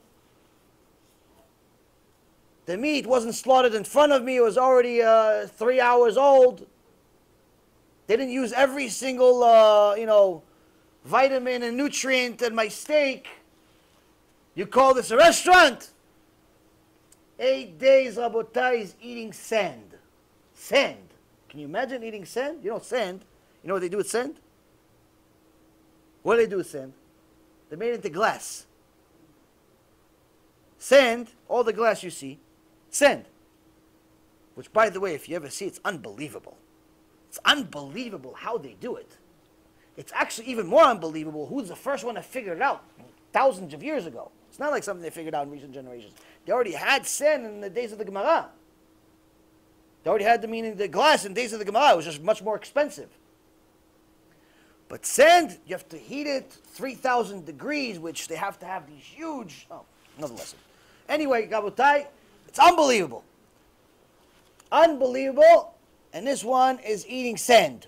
Not even the glass. So Rabbi Yochanan says to Rabbi Eliezer, just like there was the foul smell coming out of your mouth for the sake of Torah, so will be the beautiful Torah, the sounds of Torah that will come out from the same mouth. And from now on, you come eat with me. You come learn with me. He took him under his wing. Years passed, and they had a gathering. Hurkenos, his father, was being annoyed by his other sons. The other son was saying, listen, Eliezer left years ago. Why should you give him part of your will if he's not even contributing to the family business anymore? He's gone. He didn't write. He didn't read. Nothing. Take him out of the will. Why should we share anything with him? If he just appears now all of a sudden. Why should we give him anything? He says, you're right, but I have to ask my rabbi. Who's the rabbi? Rabbi Yochanan. I have to go to Yerushalayim. And not like today where you just text message, hey, Rabbi, should I kill my wife or should I stay married? On text message asking. You don't want to meet the rabbi anymore. Should I have another kid, Rabbi, or should I tell my wife to have an abortion? They ask on text these days, everything they ask. And you tell them, no, don't have an abortion, it's not allowed. Oh, Rabbi, I was hoping you say yes, I already did it. I already killed a kid. I already did. I was hoping you're going to say, I thought you were going to say yes, Rabbi. I missed it. You committed murder, right? The baby inside is living. The fact that you didn't see it doesn't mean it's not living. People kill and murder on a regular basis, and then they go to Shemaim and they realize, wow, I didn't kill anybody. You killed 25 people. What are you talking about? People think it's a joke. It's not a joke. So now, he goes to his rabbi in Yerushalayim, and he sees there's a gathering. All the chashuvim, all the important people are there. Rabban Yochanan is there, and Rabban Yochanan sees Hurkenos, the gvir, rich person, but he's also a student. And he knows, he doesn't realize that his son is over here. So he has him sit down. He says, Eliezer, Rabbi Eliezer, why don't you give us a Dvar Torah? Why don't you give us a Dvar Torah? Now remember what I said in the beginning of the story. Rabbi Akiva is Rabbi Eliezer's student. Moshe Rabbeinu said Rabbi Akiva is greater than him. Rabbi Eliezer is the teacher of Rabbi Akiva. What did Rabbi Eliezer say to Rabban Yochanan when he said, go teach? What did he say? No, Kvod Harav, Chas v'Shalom, I don't know anything. What do I know? You're my teacher. How could a little drop of water add to the ocean? He said in an analogy, he said, if a dog comes and licks from the ocean, licks a couple of licks of water from the ocean, does it make a difference in the ocean? This is like my Dvar Torah next to yours. What do I know? I don't know anything. Rabban Yochanan said to him, oh, you don't want to say Dvar Torah because I'm here, because I'm your teacher? Then I'll leave. Rabbi Eliezer got so scared his teacher is gonna leave, he got up, he started talking, started saying Divrei Torah. And the Gemara says, no one in the history of mankind has ever heard these Divrei Torah. One chidush after another to such an extent that his face became light like Moshe Rabbeinu's was when he came down from Mount Sinai. And he taught Torah from that moment all the way until the next morning. Straight. No breaks, no WhatsApps, no bathrooms, no coffees, no air conditioning, no nothing. Straight Torah, his face became like Moshe Rabbeinu's from Mount Sinai. His father saw him, he couldn't believe this is his son. He says to him, you know, I came here to remove you out of the will and only have your brothers. But now I'm realizing that I'm going to remove all of them out of the will and give everything to you. And Rabbi Eliezer ben Hurkenos says to Abba, I don't need any of it. I have Torah. I don't need any of the money. I have Torah. Meaning, as long as you need money, as long as you feel the need for money, you still don't have Torah. That's why all of the Chachamim, you ask them, so you pray for Parnasat Tovah this year? You pray for more money, you pray for a bigger building, you pray for, they don't even know what you're talking about. The Chafetz Chaim, somebody overheard him giving a blessing to his son. May you never be rich. So they ask for the Rav, why would you bless your son, don't ever have a lot of money? Like, isn't that good? Money is good. Because I know what my son needs. Money is definitely not it. Money is only going to get in the way. So, a person who knows that somebody else is wiser than him will never talk before him. Even if he's older than him. Also, we have to respect the people that are Baalei Nisayon, people that have experience, more experience than us. A person who is wise will never interrupt the words of his fellow. This is a common thing that people do today. They don't like to let anybody else finish talking because they're so excited about what they're going to say. They're so excited about what they're going to say themselves, they care less about what you're going to say or what you're saying at all. They want to interrupt you. This also shows that the person is a golem. Person is an uncultivated person. Golem is not necessarily just an insult. It means that the person is not cultivated, he's not finished. He has some stuff in him. Yeah, some of the byproduct, but he's not a finished product. It's not a finished product. Golem is what Adam HaRishon was before Hashem put the Ruach Elokim into him. It's just the body, but no soul. So here, it's somebody that has a few bits of information. He learned a little Chumash, he learned a little Gemara, he learned a little this, he learned a little that, but he has no midot. So he has information, but he doesn't know how to apply it. That's a golem. A Chacham does not answer impetuously, meaning, you're going to ask him a question, and he's going to answer you on the spot without thinking about it, even if he knows the answer. Why? Anyone that has a little bit of wisdom knows that it could be that you, even though you're asking a question, you actually may be intending for it to be a different question. Sometimes people don't know how to ask questions. You know, it's a certain skill. It's actually a specific skill set to know how to ask good questions. It's not a given. Most people think that whatever you have in your head, everyone's going to understand. So they give you 6 words to make you understand the whole story you have in your head, they're going to understand. And sometimes they'll ask you a question like in the middle of the story. They assume you already know the whole story. You just got to hear now. They have a story 3 years old. You just got to hear now. They assume you already know everything. Why? Because it's so important. You must know the story. So a person that has a little bit of wisdom knows that he has to assess the question. He has to assess whether the question is a complete question or there's outside factors. There's outside factors of that have to do with it. So I'll give you an example. Someone asks, how do you study 2, 3, 4 hours a day of Torah if you're working?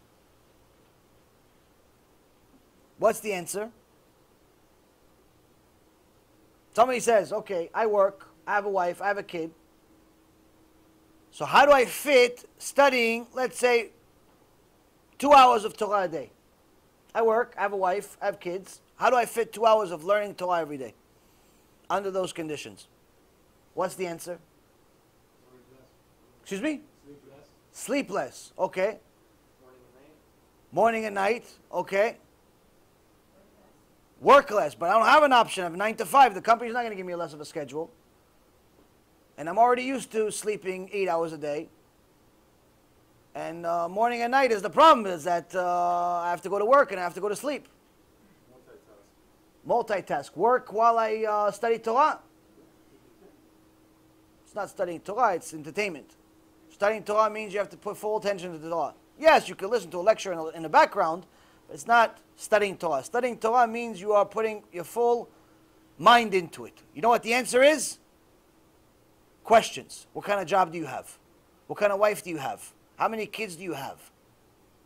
How much time do you actually work? How much time do you sleep? What do you do with the rest of the time? So the last time I asked the person these questions, I asked him, what kind of job do you have? And he told me what kind of job he has. And I asked him, what kind of schedule do you have? He told me 9 to 5. I asked him, are you married? He said, yes. You have kids? He said, yes. I said, okay, so you work 9 hours. You work 8 hours. But there's 24 hours in a day. What do you do with the other 16? Meaning at this point, I still haven't given him an answer. Why?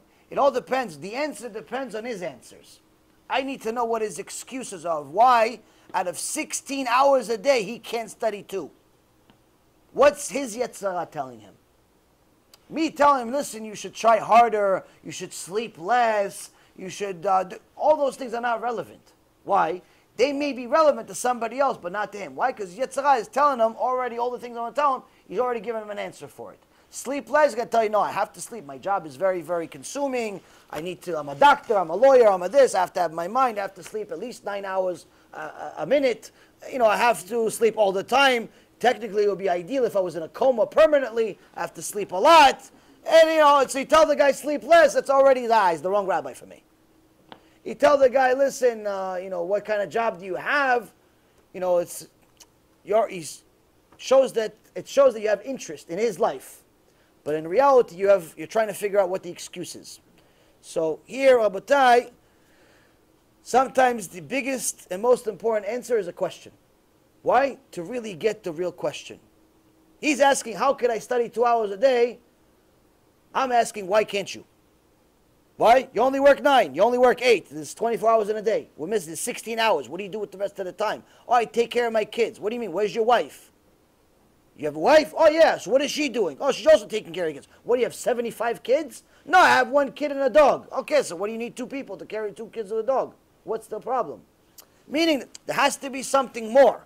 Maybe the wife is not really supportive. She wants to go out. She's not even taking care of the kid. He comes home and takes care of the kids for a half hour, an hour, but then she wants him to take her out for dinner every night. So in reality, the kid's not the problem, the wife's the problem. We have to deal with the wife now. The kid, misken, what is he? He just wants to sleep and eat. What does he do, misken? Or if the kid is a little gargamel, we have to figure out what's happening. Why is the kid acting like a little mini Hitler? What's happening? Why is he Hitler? Why? We have to figure out. So the questions are more important. Why? Because people most of the time don't know how to ask questions. They ask you blank questions, but the answers are not blank. I have this one guy who sends me for the last few weeks, he sends me maybe 7, 8 questions a day. I don't answer a single one. Usually I answer all of you know, you've sent me questions before, usually I try to answer everyone. This particular person, I answered a few. After that I realized he's not asking questions. He's just filing complaints. He's complaining about things. He doesn't care about the answers. He just cares about the questions. Some people just care about him, making complaints and asking questions. So the reality is, Rabotai, is asking questions is actually a certain skill set and also a certain level of wisdom. If you really want to know the answer, you have to think deeply about your question. And this is what goes to the next one. A wise person asks relevant questions and replies appropriately. He's not going to ask you about Mashiach during a shiur about Shabbat. He's not going to ask you about Shabbat during a shiur about Mashiach. Or maybe he will, if it depends. If it has something to do with it. Sometimes people ask you questions that have nothing to do with anything. A wise person is not going to do it. Why? Because he knows that when someone is focused on one particular thing, you take him somewhere else. Number one, his mind may not be there. So you may not have all the information readily available right here for your particular question, which you're going to end up losing out on. Number two, you're affecting the rest of the room. 20 other people are thinking this topic. Why are you asking something else? A wise person is not going to do such a thing. And this leads us finally to where we're up to, which is Ve'omer al Rishon Rishon, Ve'al Acharon Acharon. He discusses, a wise person discusses first things first and last things last. So, here is a certain instructions for each person to have a set order, both in their life physically and mentally. You are obligated to have a mental order to your way of thinking, to the way that you operate yourself. Why? Because if you're one of these random people, you ask one question, then you ask the next question, has nothing to do with the first question, and then you're giving an answer to a question nobody asked, and you're all over the place, you're not going to get anywhere. A lot of people have, you tell them, listen, you're learning already for 5 years, you still know nothing. Why? You ask the guy, give me Dvar Torah. Oh, I don't know. What do you mean you don't know? You're learning for 5 years. How do you not know? What'd you learn this week? I learned some parshah. Okay, tell me about the parshah. Oh, I don't remember. What, you don't remember nothing? I didn't tell you, give me the whole parashah by heart and every commentary ever made in the last 10,000 hours. Just give me Rashi. Give me something. I don't know. Why don't you know? Because people are all over the place. First of all, they start but never finish things. They'll start a book. So you go to people's houses, they have a library like this on every wall. But you start looking, you open the books, and you see every book after the first, maybe 30 pages, you see somebody read it, because it's bent, there's maybe writing on it a little bit, there's something. After that, brand new. No one's ever touched it. Nothing. Every book, one after another. Everybody reads the introduction, first 1, 2, 3 chapters. After that, 300 pages, incomplete. No one ever touched it. No one ever touched it. It's like, why do you have all these books? Complete one. Oh, yeah, no, I liked that book. It was good. I never got to it. Yeah, because you're getting to 900 other books. Finish a book, then get to the next one. Finish a book, then to the next one. Finish a book, get to the next one. If your way of thought, you're already advanced, and you're able to have a seder, meaning that from this hour to that hour you're learning this, from that hour to that hour you're learning this, from that hour to that hour you're learning this, you've already at a advanced level where you have several hours a day on a regular basis you're learning Torah, and you are now at a point where you're able to actually even divide up that time to learn certain things for certain parts of the day. Fine, you're already advanced level. But the reality is, Rabotai, 99% of people are nowhere near that level. 99% of people still need to learn Parashat Shavua. That's why the Shulchan Aruch, the book of laws for Judaism, makes it an obligation for each and every single one of us to read the Parashat Shavua 3 times. Every week. Twice basic, 1 with commentary. Why? It's the foundation. If you don't have enough time to even read Parashat Shavua, you definitely don't have time for all these other books that you have, where it doesn't matter who the rabbi is. to read Rabbi Shalom Arush's Emunah book is good. And to read Rabbi Eliezer Brody's book is good. And to read Rabbi Mizrahi's book is good. And to read this one's book, everything is good. But not before Parashat Shavua. First Parashat Shavua, then everything else. If you don't have time for Parashat Shavua, you don't have time for anything else either. You have to read Parashat Shavua. Why? Because that's the foundation. Without the foundation, you have nothing. So anytime that I tell people, listen, you have to take on Mussar, you have to learn Mussar every single day, that's assuming you're already reading Parashat Shavua. The weekly portion, the weekly Torah portion. If you're not learning the weekly Torah portion with commentary, by Rashi at least, you haven't achieved anything. Some people are able to read it all in one day. Some people are able to divide it up into the whole week. You know, one portion for each day, 7 days of the week. Some people are able to read over a couple of days. Whatever you need to do, you got to do it. You have to read the weekly parashah. That's halacha from Shulchan Aruch. So, you have to have order.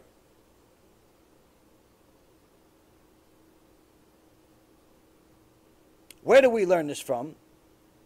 We learn this even from Hashem Yitbarach himself when Moshe Rabbeinu, when he told Moshe Rabbeinu, go to Egypt and free my nation.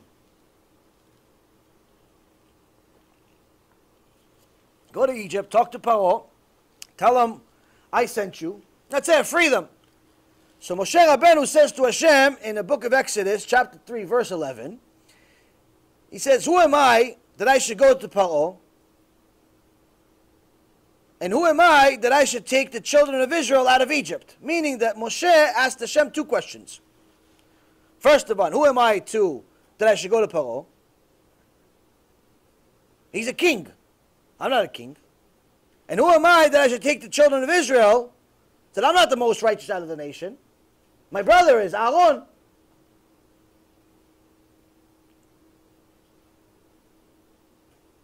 So you see that the way that Hashem responded to him, Hashem responded to Moses saying, first of all, you have nothing to fear from Paro, because I would be with you. So he responded to him first, don't worry about who Paro is. You have nothing to be scared of. You don't need to be a king. You're my king. You're my son. Don't worry about nothing. I'll take care of you. I'm with you. And then he says, as far as freeing the children of Israel, first of all, your brother's going to be ecstatic about it. Aaron's going to be ecstatic about it, but even before they got to that argument about Aaron, he says, who am I to free the nation? Maybe they made sins, this, that, and the other. Maybe they have no right to be freed. Hashem says the merit of the Jewish people is that they're destined to receive the Torah.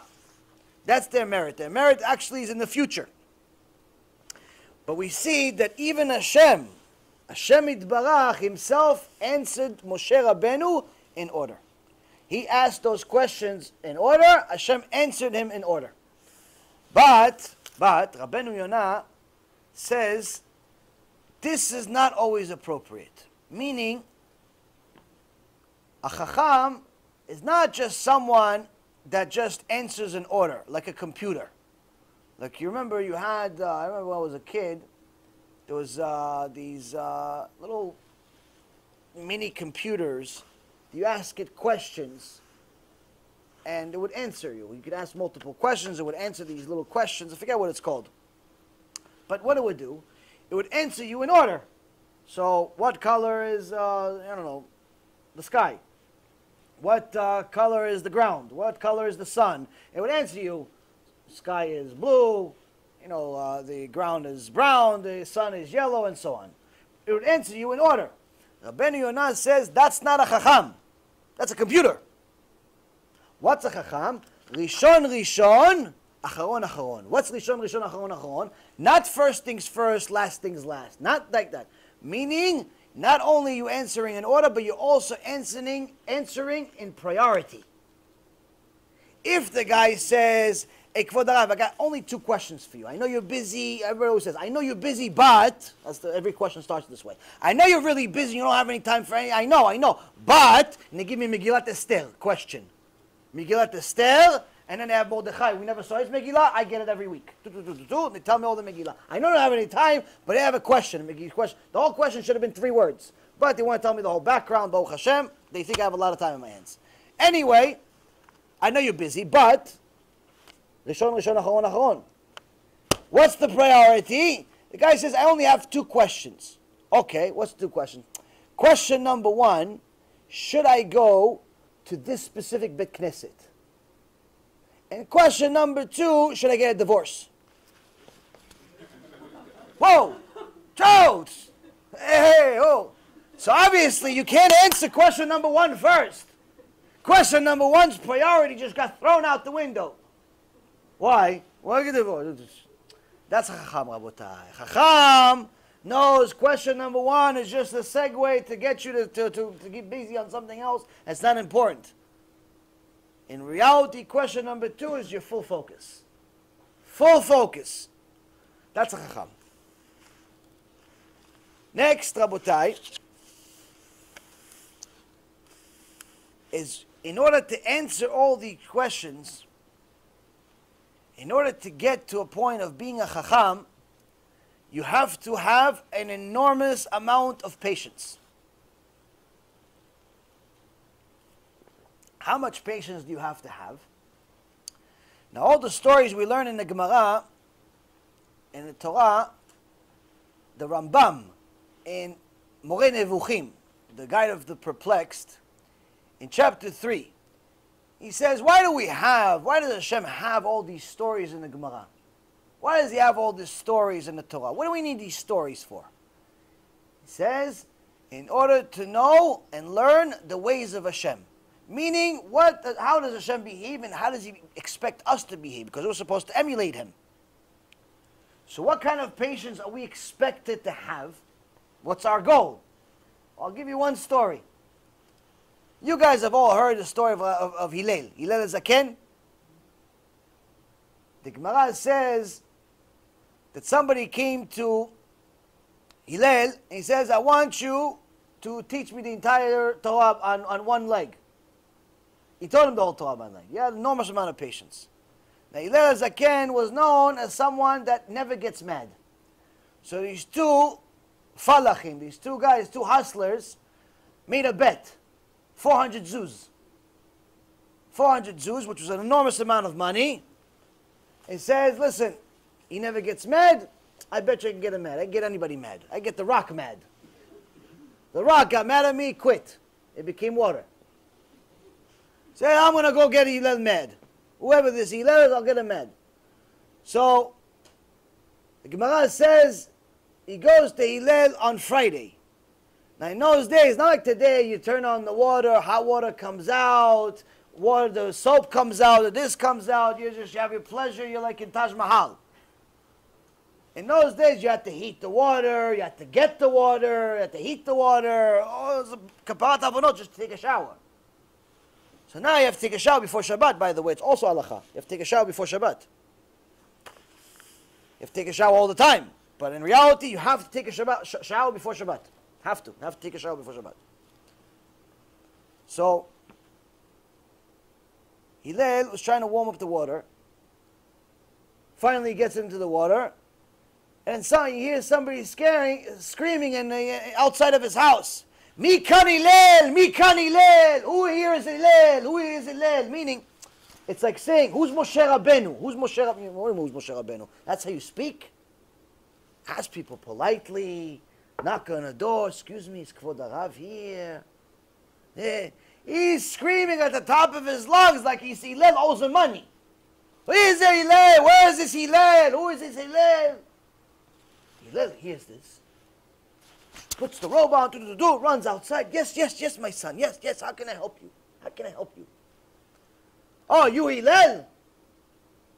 That's how you talk to Kvod Harav. That's how you talk to Gdol Hador. I have a question for you. Okay, what's your question, my son? Why do Asian people have their eyes like this?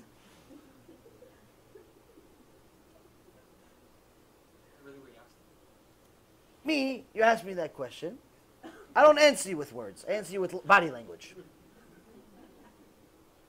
Hillel HaZaken says to him, oh, that's a fantastic question. What a great question you have. They live in a certain part of the world where the sun shines extra time, and they close their eyes, and eventually their bodies changed, and their eyes are closed half, not like us over here. Okay. Do you have any other questions, my son? No more questions. Okay, he goes back into his bath. He has to warm up the water again. It doesn't stay hot. He has to warm up the water. Warm up the water. Finally, warm up the water. Take off the robes. Since they're done. As soon as he sits down, Mikan Hillel, Mika. You just know Mikan Hillel. You're asking who's Hillel? You just saw him 20 minutes ago. Why are you asking who's Hillel again? Mikan Hillel, Mikan Hillel. He's screaming like he never saw him before. Like he never saw the guy. Who is Hillel? Who is Hillel? I need... What a kapat avonot, embarrassment. So he asks, he comes out, yes, my son. How can I help you? You have something? You need something? Yeah, I had a question. Why do the African people have bigger thighs than us? Or bigger feet than us? And he gives him an explanation. Oh, because they work a manual labor over there, and they do this, and they do that, and over time it changed. He gives him some explanation that happened. Fantastic question, he tells him. You have any other questions? No, I'm fine, thank you. Goes back, warms the water, gets into the water, 20 minutes to warm up the water, miskin. It's not like today, you turn on the little thermos, 5 minutes, you have tea for 20 people. Hey, you have to warm up the water, the whole bath. Takes 20 minutes to warm up the water. As soon as he dips into the water, what do we hear? Mikan Hillel, Mikan Hillel. And it keeps going. Again and again and again and again. It goes over, and every time it's another stupid question. About the moon, and about the this, and about the that, and why do we this, and the apple, and the orange, and all types of silly questions. But now you need to know it on a Friday afternoon. Shabbat's about to come in. At the end, after he saw, he's asking him endless amount of questions, and Hillel is excited to answer him. He says, are you the Hillel that they call Hillel HaZaken that never gets angry? He says, I'm Hillel HaZaken, yes. He goes, may they never have anyone like you again. Like he curses him. After all these answers that he gave you, and Hillel says, why, my son? What did I do? Maybe I need to do tshuva. Me, I'm still with body language on this guy. Here he's asking him, what did I do? What did I do tshuva? What did I do? What did I do that I have to, that you say, that may no one ever be like Hillel? He says, because of you, Hillel, I lost 400 zuz, because I made a bet that I can make you angry, and you don't get angry. He says, my son, it's better that you lose 400 zuz, then Hillel get angry. This, Rabotai, is patience of the Chachamim. There's another story in the Gemara Masechet Eruvin, page 54b. This story I heard for the first time on Yom Kippur 5 years ago. The story never made sense until you hear it like 10 times. And you learn other parts of the Torah. So there was a person by the name of Rabbi Pereida. Rabbi Pereida was one of the Gdolei Ador, one of the giants of the generation, and he had a special kaparat avonot. He had a special way, a special gift from Shamayim. What? He had one student that had a special level of stupidity. What kind of stupidity? This person could not learn anything unless you told him this 400 times. You had to repeat the same thing 400 times in order for him to understand it. And it's not a student in his yeshiva and he's got 10,000 people and this is just one of them. No, this is one. He is teaching himself one-on-one. He says no one else is going to have patience for him. I'm going to teach him. So every day he sits down with them. Okay, Gemara says, Bereshit bara Elokim et hashamayim v'et haaretz. Okay? Yes. Bereshit bara Elokim et hashamayim v'et haaretz. Okay? Number 2. Bereshit bara Elokim et hashamayim v'et haaretz. 400 times the same verse. After 400 times, the student says, oh, I got it. And then they move on to something else. One day, Rabbi Pereida tells them, listen, son, today, I have an appointment. So we have to make sure that we study carefully, that you get it after the 400th time. No problem, Kulav. They go, they teach. 1, 2, 3, 4, 5. 400 times. At 400 times, he says, okay, so you got it? No. No. Lama lo? What happened every day, Baruch Hashem, after 400 times, Baruch Hashem, you tzaddik gadol, you're a chacham gadol, giant chacham, you got it after 400 times. Why come today no? He goes, to be honest with you, Kvod Harav, the minute you told me that you're in a hurry today, that we have to make sure I couldn't think the whole time, maybe he's going to go now, maybe he's going to leave now, maybe he has to go, maybe we're not going to get to 400, maybe we're only going to get to 390, maybe he's leaving, maybe somebody's coming. The whole time I'm thinking about something else, I couldn't focus about what you're saying 400 times. Rabbi Pereida Rabotai Karim says, you're right, I'm not going. Let's start again. Let's start again 400 times. I cancel my appointment.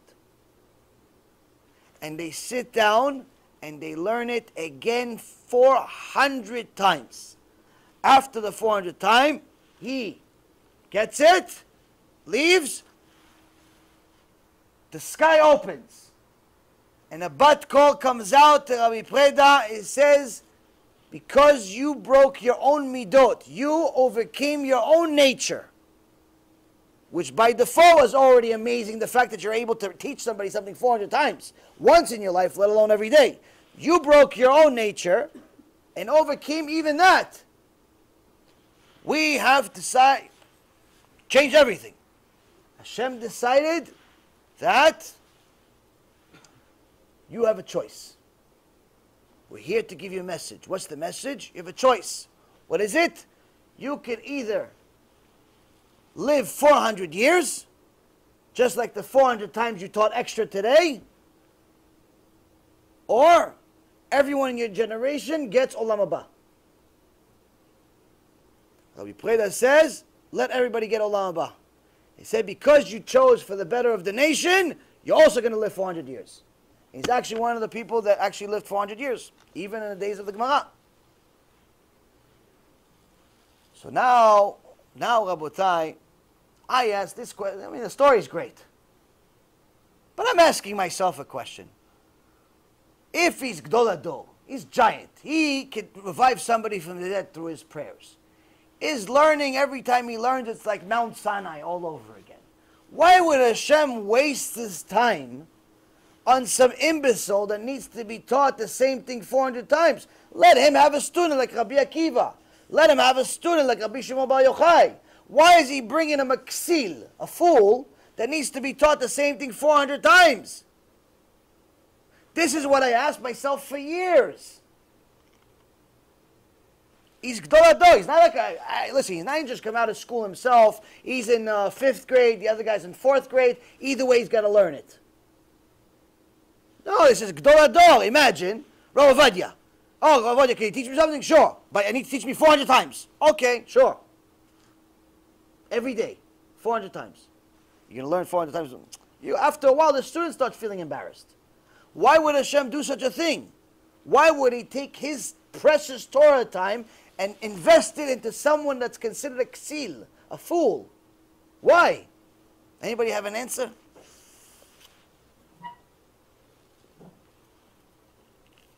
You're allowed to guess. Hazakah u'bucha. Rabotai Yekarim, the reason why is because every time you learn, Gemara, for example, in the beginning of Gemara, it teaches you something critical. You're supposed to say, יהי רצון מלפניך אדוני אלוהי שלא יארע דבר תקלה על ידי ולא יקשר בדבר הלכה וישמחו בי חבריי. ולא אומר על טמא טהור, ולא על טהור טמא, ולא ייכשלו חבריי בדבר הלכה, ואשמח בהם. כי אדוני ייתן חוכמה מפיו, דעת ותבונה, גל עיניי, והביט הנפלא מתורתך. May it be your will, Hashem my God, that a mishap not come about through me, meaning that I don't make a mistake through my studies. And may I not stumble in a matter of law and cause my colleagues to rejoice over me, meaning that I failed and other people make fun of me. Why? Because then they lose their olam haba for making fun of me. And I may not say, regarding something which is tameh, that it's tahol, meaning that because through my faulty judgments and my bad learning, I decided something that's tameh is really tahol, or that something that's tahol is really tameh, something that's pure is impure, or impure is pure, meaning I make the opposite. And may my colleagues not stumble in the matter of law, and I rejoice over them, meaning may I never get to such through my studies, and I learn a lot of stuff, but instead of becoming a Talmid Chacham that also has good midot, I start becoming arrogant because of my learning. So I see other people fail and I rejoice. Why? Because then I lose olam haba anyway.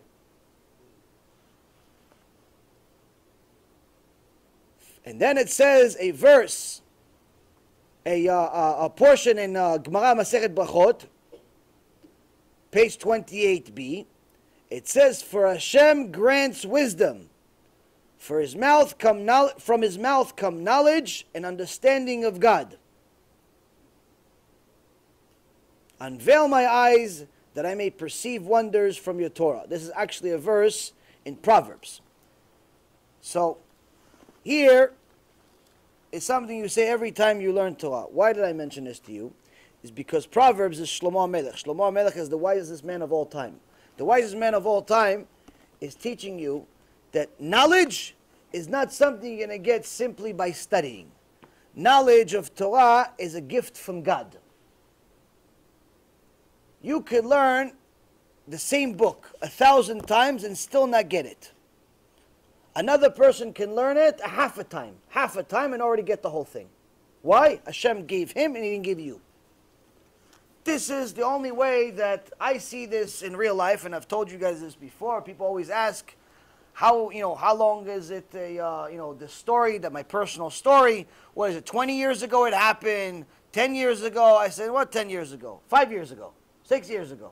Nothing. It's like, what do you mean? So you did tshuva 5 years ago, you're already teaching for 4 years? How could it be? It doesn't make any sense.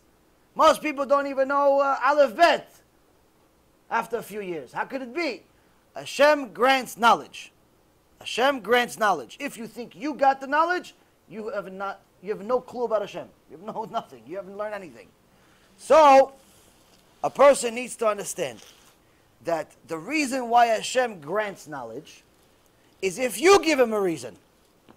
Not because you just open a book. A lot of people open books. I know some people that have been opening books as avrechim for 20, 25 years. You ask him to give a lecture for an hour, they're like, oh, come on, it's too long. What do you mean? A lecture for 1 hour only? Oh, it's too long, 15 minutes max. What do you mean? You're learning for 20 years. You can't give a lecture for an hour? No. They don't have it. They don't know it.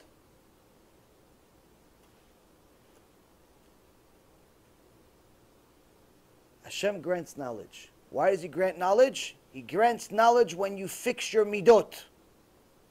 When you're using that knowledge for a certain reason. There's a purpose for this knowledge.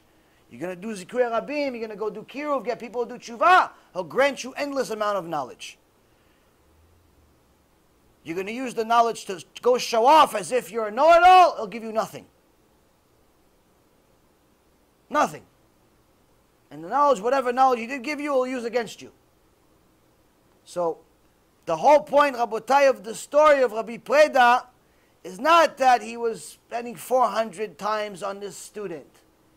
Is that Rabbi Pereida is trying to teach us the only reason he became Rabbi Pereida, the only reason he was the Gdol Hador, was not because of knowledge, but rather because of midot, because of his amazing character traits, just like Michal said, his amazing amount of patience.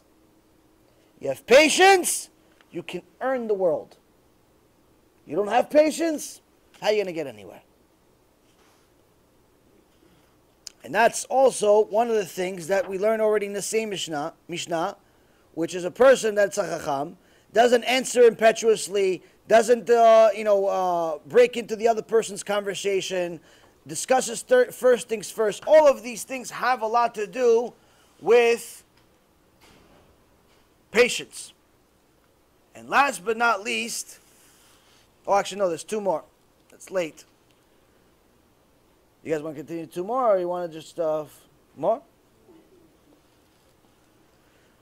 Next one, it says, "Ve'al ma shelo shama omer lo shamati." This is a deep one. It says about something that he has not heard. He says, "I've not heard it."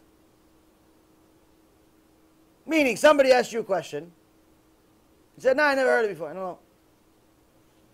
Okay, what makes you so chacham? What makes you so wise? You say, somebody asked you a question. Say, I don't know. If anything, from our perspective, say, if he doesn't know, he's not a chacham. He's an ahbal. He's a fool. What is he? What does he know? What does he know? I asked him a question. I asked him to do, and he doesn't know. The fact that he says, I don't know, says he's a chacham, it must be a mistake. No, Abutai. This is the sign of a chacham. Why?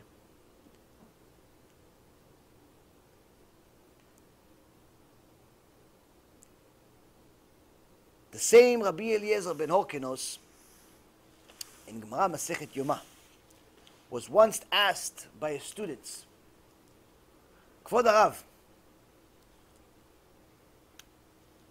can we do such and such? He didn't respond. They waited. They thought maybe he had to think about it. He didn't respond. They asked again, Kvod Harav, what do you think of such and such? Didn't respond. After a few times of asking with no response, the students questioned again, Kvod Harav, how come you're not responding? And now he responded, I never ever reply with an answer to something that I don't know. And I'm not sure about where I heard it from. Meaning, it's not about just knowing the answer. It's knowing, how did I get this answer? Is this answer my opinion? Or do I actually have a source for this answer that's reliable? If you ask me, what color is the sky? I can tell you it's blue. Who says I'm right? You tell me, how do you know? I saw it this morning, and I saw it the day before, and I've been seeing it for 40 years. It's blue. If it changes from that, we have a problem. So far, so good. With her, it's blue. I have a source. If you ask me, how do you know a certain thing happened? I tell you, you know what? It sounds good. What you're saying sounds good. Okay, but how do you know it's good? It just sounds good. You know, it just has that sound. It sounds good. It makes sense. Yeah, but how do you know it makes sense? Maybe it makes sense to you, and it makes sense to me, but in reality, it doesn't make sense to Hashem. It's wrong. How do you know? Rabbi Eliezer ben Hurkenos didn't become Rabbi Eliezer ben Hurkenos just because he gave answers. He says, if I don't have a source, I don't have an answer. If I don't have a source, I don't have an answer. And that's why when they told him, how come you're not responding? He says, I don't have a source. I don't have an answer. And he says, that's the sign of a chacham. What's a chacham? Someone that has no problem whatsoever saying, I never heard of it. I don't know. I don't know. That's someone that's intellectually honest. That's someone that's providing you information based on knowledge and not based on ego. Sometimes you ask a person a question, they'll have to give you a response, not because they care about the magnitude of the response, but rather because they care about providing you an answer so you think they know. Remember the story I told you guys last week? There was a certain accountant that was hired by a company, And the guy hired him, and then one day he asked him some question. He goes, listen, I was doing some math, and some of the things you did, some of the accounting you did, it looks like there's some mistakes. I want to check a few things. Can you do me a favor? Can you just do some math? Sure. What's 150 times 3? 12. No. 150 times 3. 12. He goes, no, 150 times 12. He goes, no, 150 times 3, not 12. He goes, it's 12. He goes, it can't be. 150 times 3. 150 is already bigger than 12, than the 12. How do you keep saying it? It's the wrong answer. He goes, yeah, but what about the speed? Aren't you impressed by how quickly I answered you? Some people are like this. They just want to give you a fast answer. They forget that the actual answer is more important than the speed. So a person that actually understands the magnitude of the answer that they're going to give you understands that it's much more important to give a right answer or no answer than give a wrong answer. To such an extent that Rabbi Meir Baal HaNes, everyone knows Rabbi Meir Baal HaNes, he was the student of Rabbi Akiva. Rabbi Meir Baal HaNes was a scribe. He would write Torah scrolls. And his son was also a scribe. And he told famously to his son, he told him, my son, you must be very careful when you write the Sefer Torah. Because a single mistake can destroy the world. Now, mistakes are made all the time. Life, you make mistakes. You make a right on a place you use a one-way street. You make a left. When there's no left, you run into a wall. You eat something not kosher. You eat something this. You make mistakes happen all the time. People usually don't say, listen, if you make this mistake, the world's going to be destroyed unless it's an atomic bomb. Don't press the button because it's an atomic bomb that goes to every single country and we're all going to die. That destroys the world. No one usually uses Sefer Torah as an example. If you make a mistake writing the Sefer Torah, it destroys the world. How is it going to destroy the world? Mistakes happen. When you understand the question, you'll understand the answer. The Sefer Torah has 304,805 letters. Each one of those letters was put together specifically by God for a specific reason. Reasons beyond our comprehension. If one of those letters is not there, the Sefer is pasul. The whole book is not valid. When they write a Sefer Torah in Israel and they want to send it to America, what they usually do is they don't complete it. They usually leave a few words incomplete. So a few short words, you still need to add 1 or 2 letters to them. And the reason why is because until the whole scroll is complete, it's not considered a Torah scroll. It's not considered holy. It's not considered anything. So that way they could put that scroll into a luggage and throw it with the rest of the luggage. Because if it was a Sefer Torah that was complete and someone threw it and it hit the ground, everyone has to fast. It's a big deal. No, obviously. Now,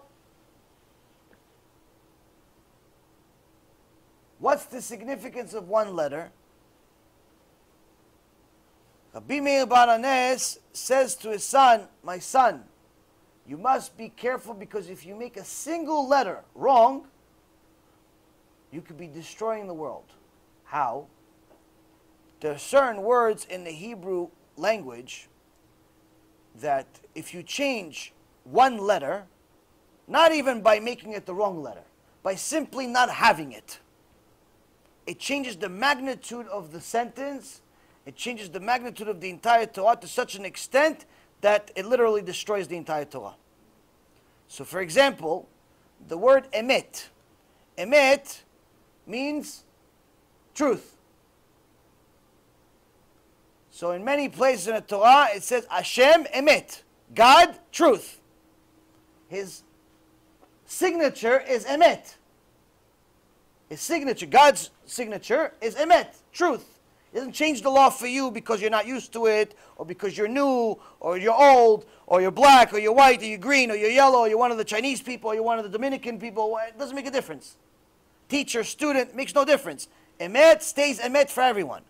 Now, if this word emet that has 3 letters, aleph, mem, taf, you remove one letter, and it happens to be the first letter, the aleph, the small little aleph, you remove it. What do you have left? Met. What does met mean? Dead. Shem Elachem. Instead of saying God truth, you have now said something that you're not even allowed to say. The entire Torah is destroyed. You understand the magnitude? So when someone understands the magnitude of certain things, he understands that the answer, the correct answer, is much more important than just providing an answer. Providing an answer, anybody can provide an answer. Ask a donkey, oh hell out you, he'll do something. Ask a donkey, he'll make some type of noise, he'll give you an answer. Ask a parrot, I'll give you some type of an answer. It's going to be a wrong answer. So the sign of a chacham is someone that is able and comfortable of saying lo shamati. Lo, I never heard of it, because that shows that he is more concerned about the truth than he is concerned about his ego.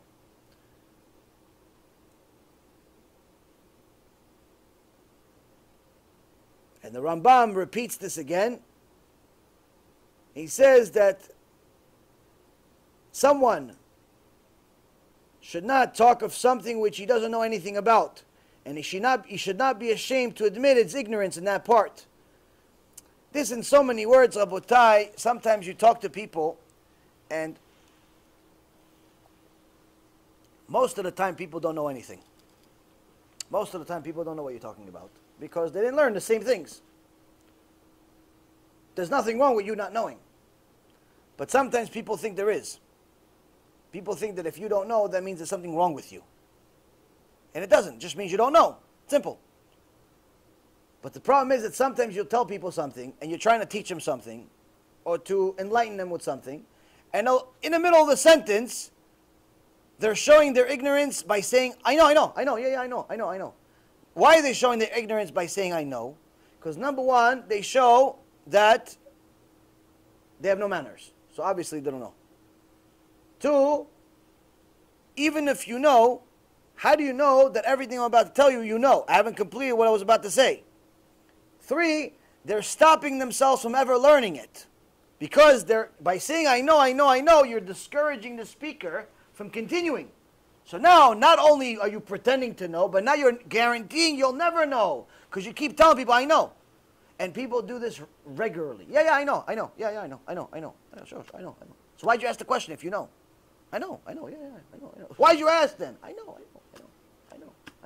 People I know. People love to say I know. Because they have self-confidence issues. Last part about this one, the Mishberei Yam interprets this as a directive to express appreciation when one is taught something new.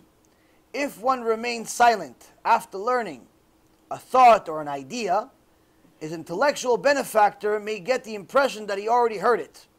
A truly learned person expresses his appreciation by saying, I never heard this before. Thank you for introducing me to this new idea. Translation to what I just said. Sometimes somebody's about to tell you a story that you know. You heard the story before.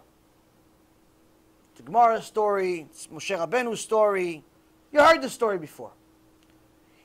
The Mishberei Yam is teaching you both mussar about behavior and also how to really be a chacham. How? Never ever interrupt the story even if you know the story. Meaning, you heard the story of Kriyat Yam Suf how many times? X amount of times. You heard the story of Moshe Rabbeinu coming from Mount Sinai how many times? X amount of times. There's a mitzvah that we're obligated to do every single year on Pesach, coming up in a few weeks. That you are obligated all night to study all night everything that happened from Mitzrayim all the way to Mount Sinai. Even if you are Rav Kanievsky. Even if you are the Gdol Ador, you're obligated with the same mitzvah as us little people.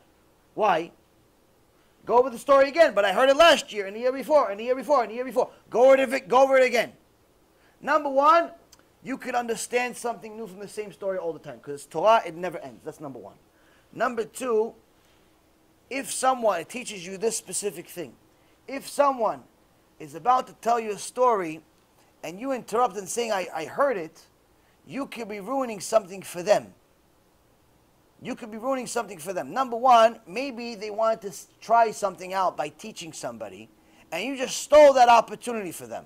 Now, this guy that was about to teach you something, all he needed was one student to say, wow, what a story, and he was going to become a MUSSAR Pirkei Avot. He was going to start teaching people every week, and he was actually going to succeed and get people to do tshuva every week. And every week people do tshuva, people go to Hashem, people do this, do this. But you ruined it. Why? You thought, oh yeah, I heard it already. I heard the story about Moshe Rabbeinu. I heard it. Already destroyed his confidence. He now wants to go back to be an engineer now. He wants to go back and go cut hair again. He doesn't want to be a teacher anymore. Why? You said, I heard it. The magnitude of you saying, I know, you just destroyed millions of lives potentially. Second reason.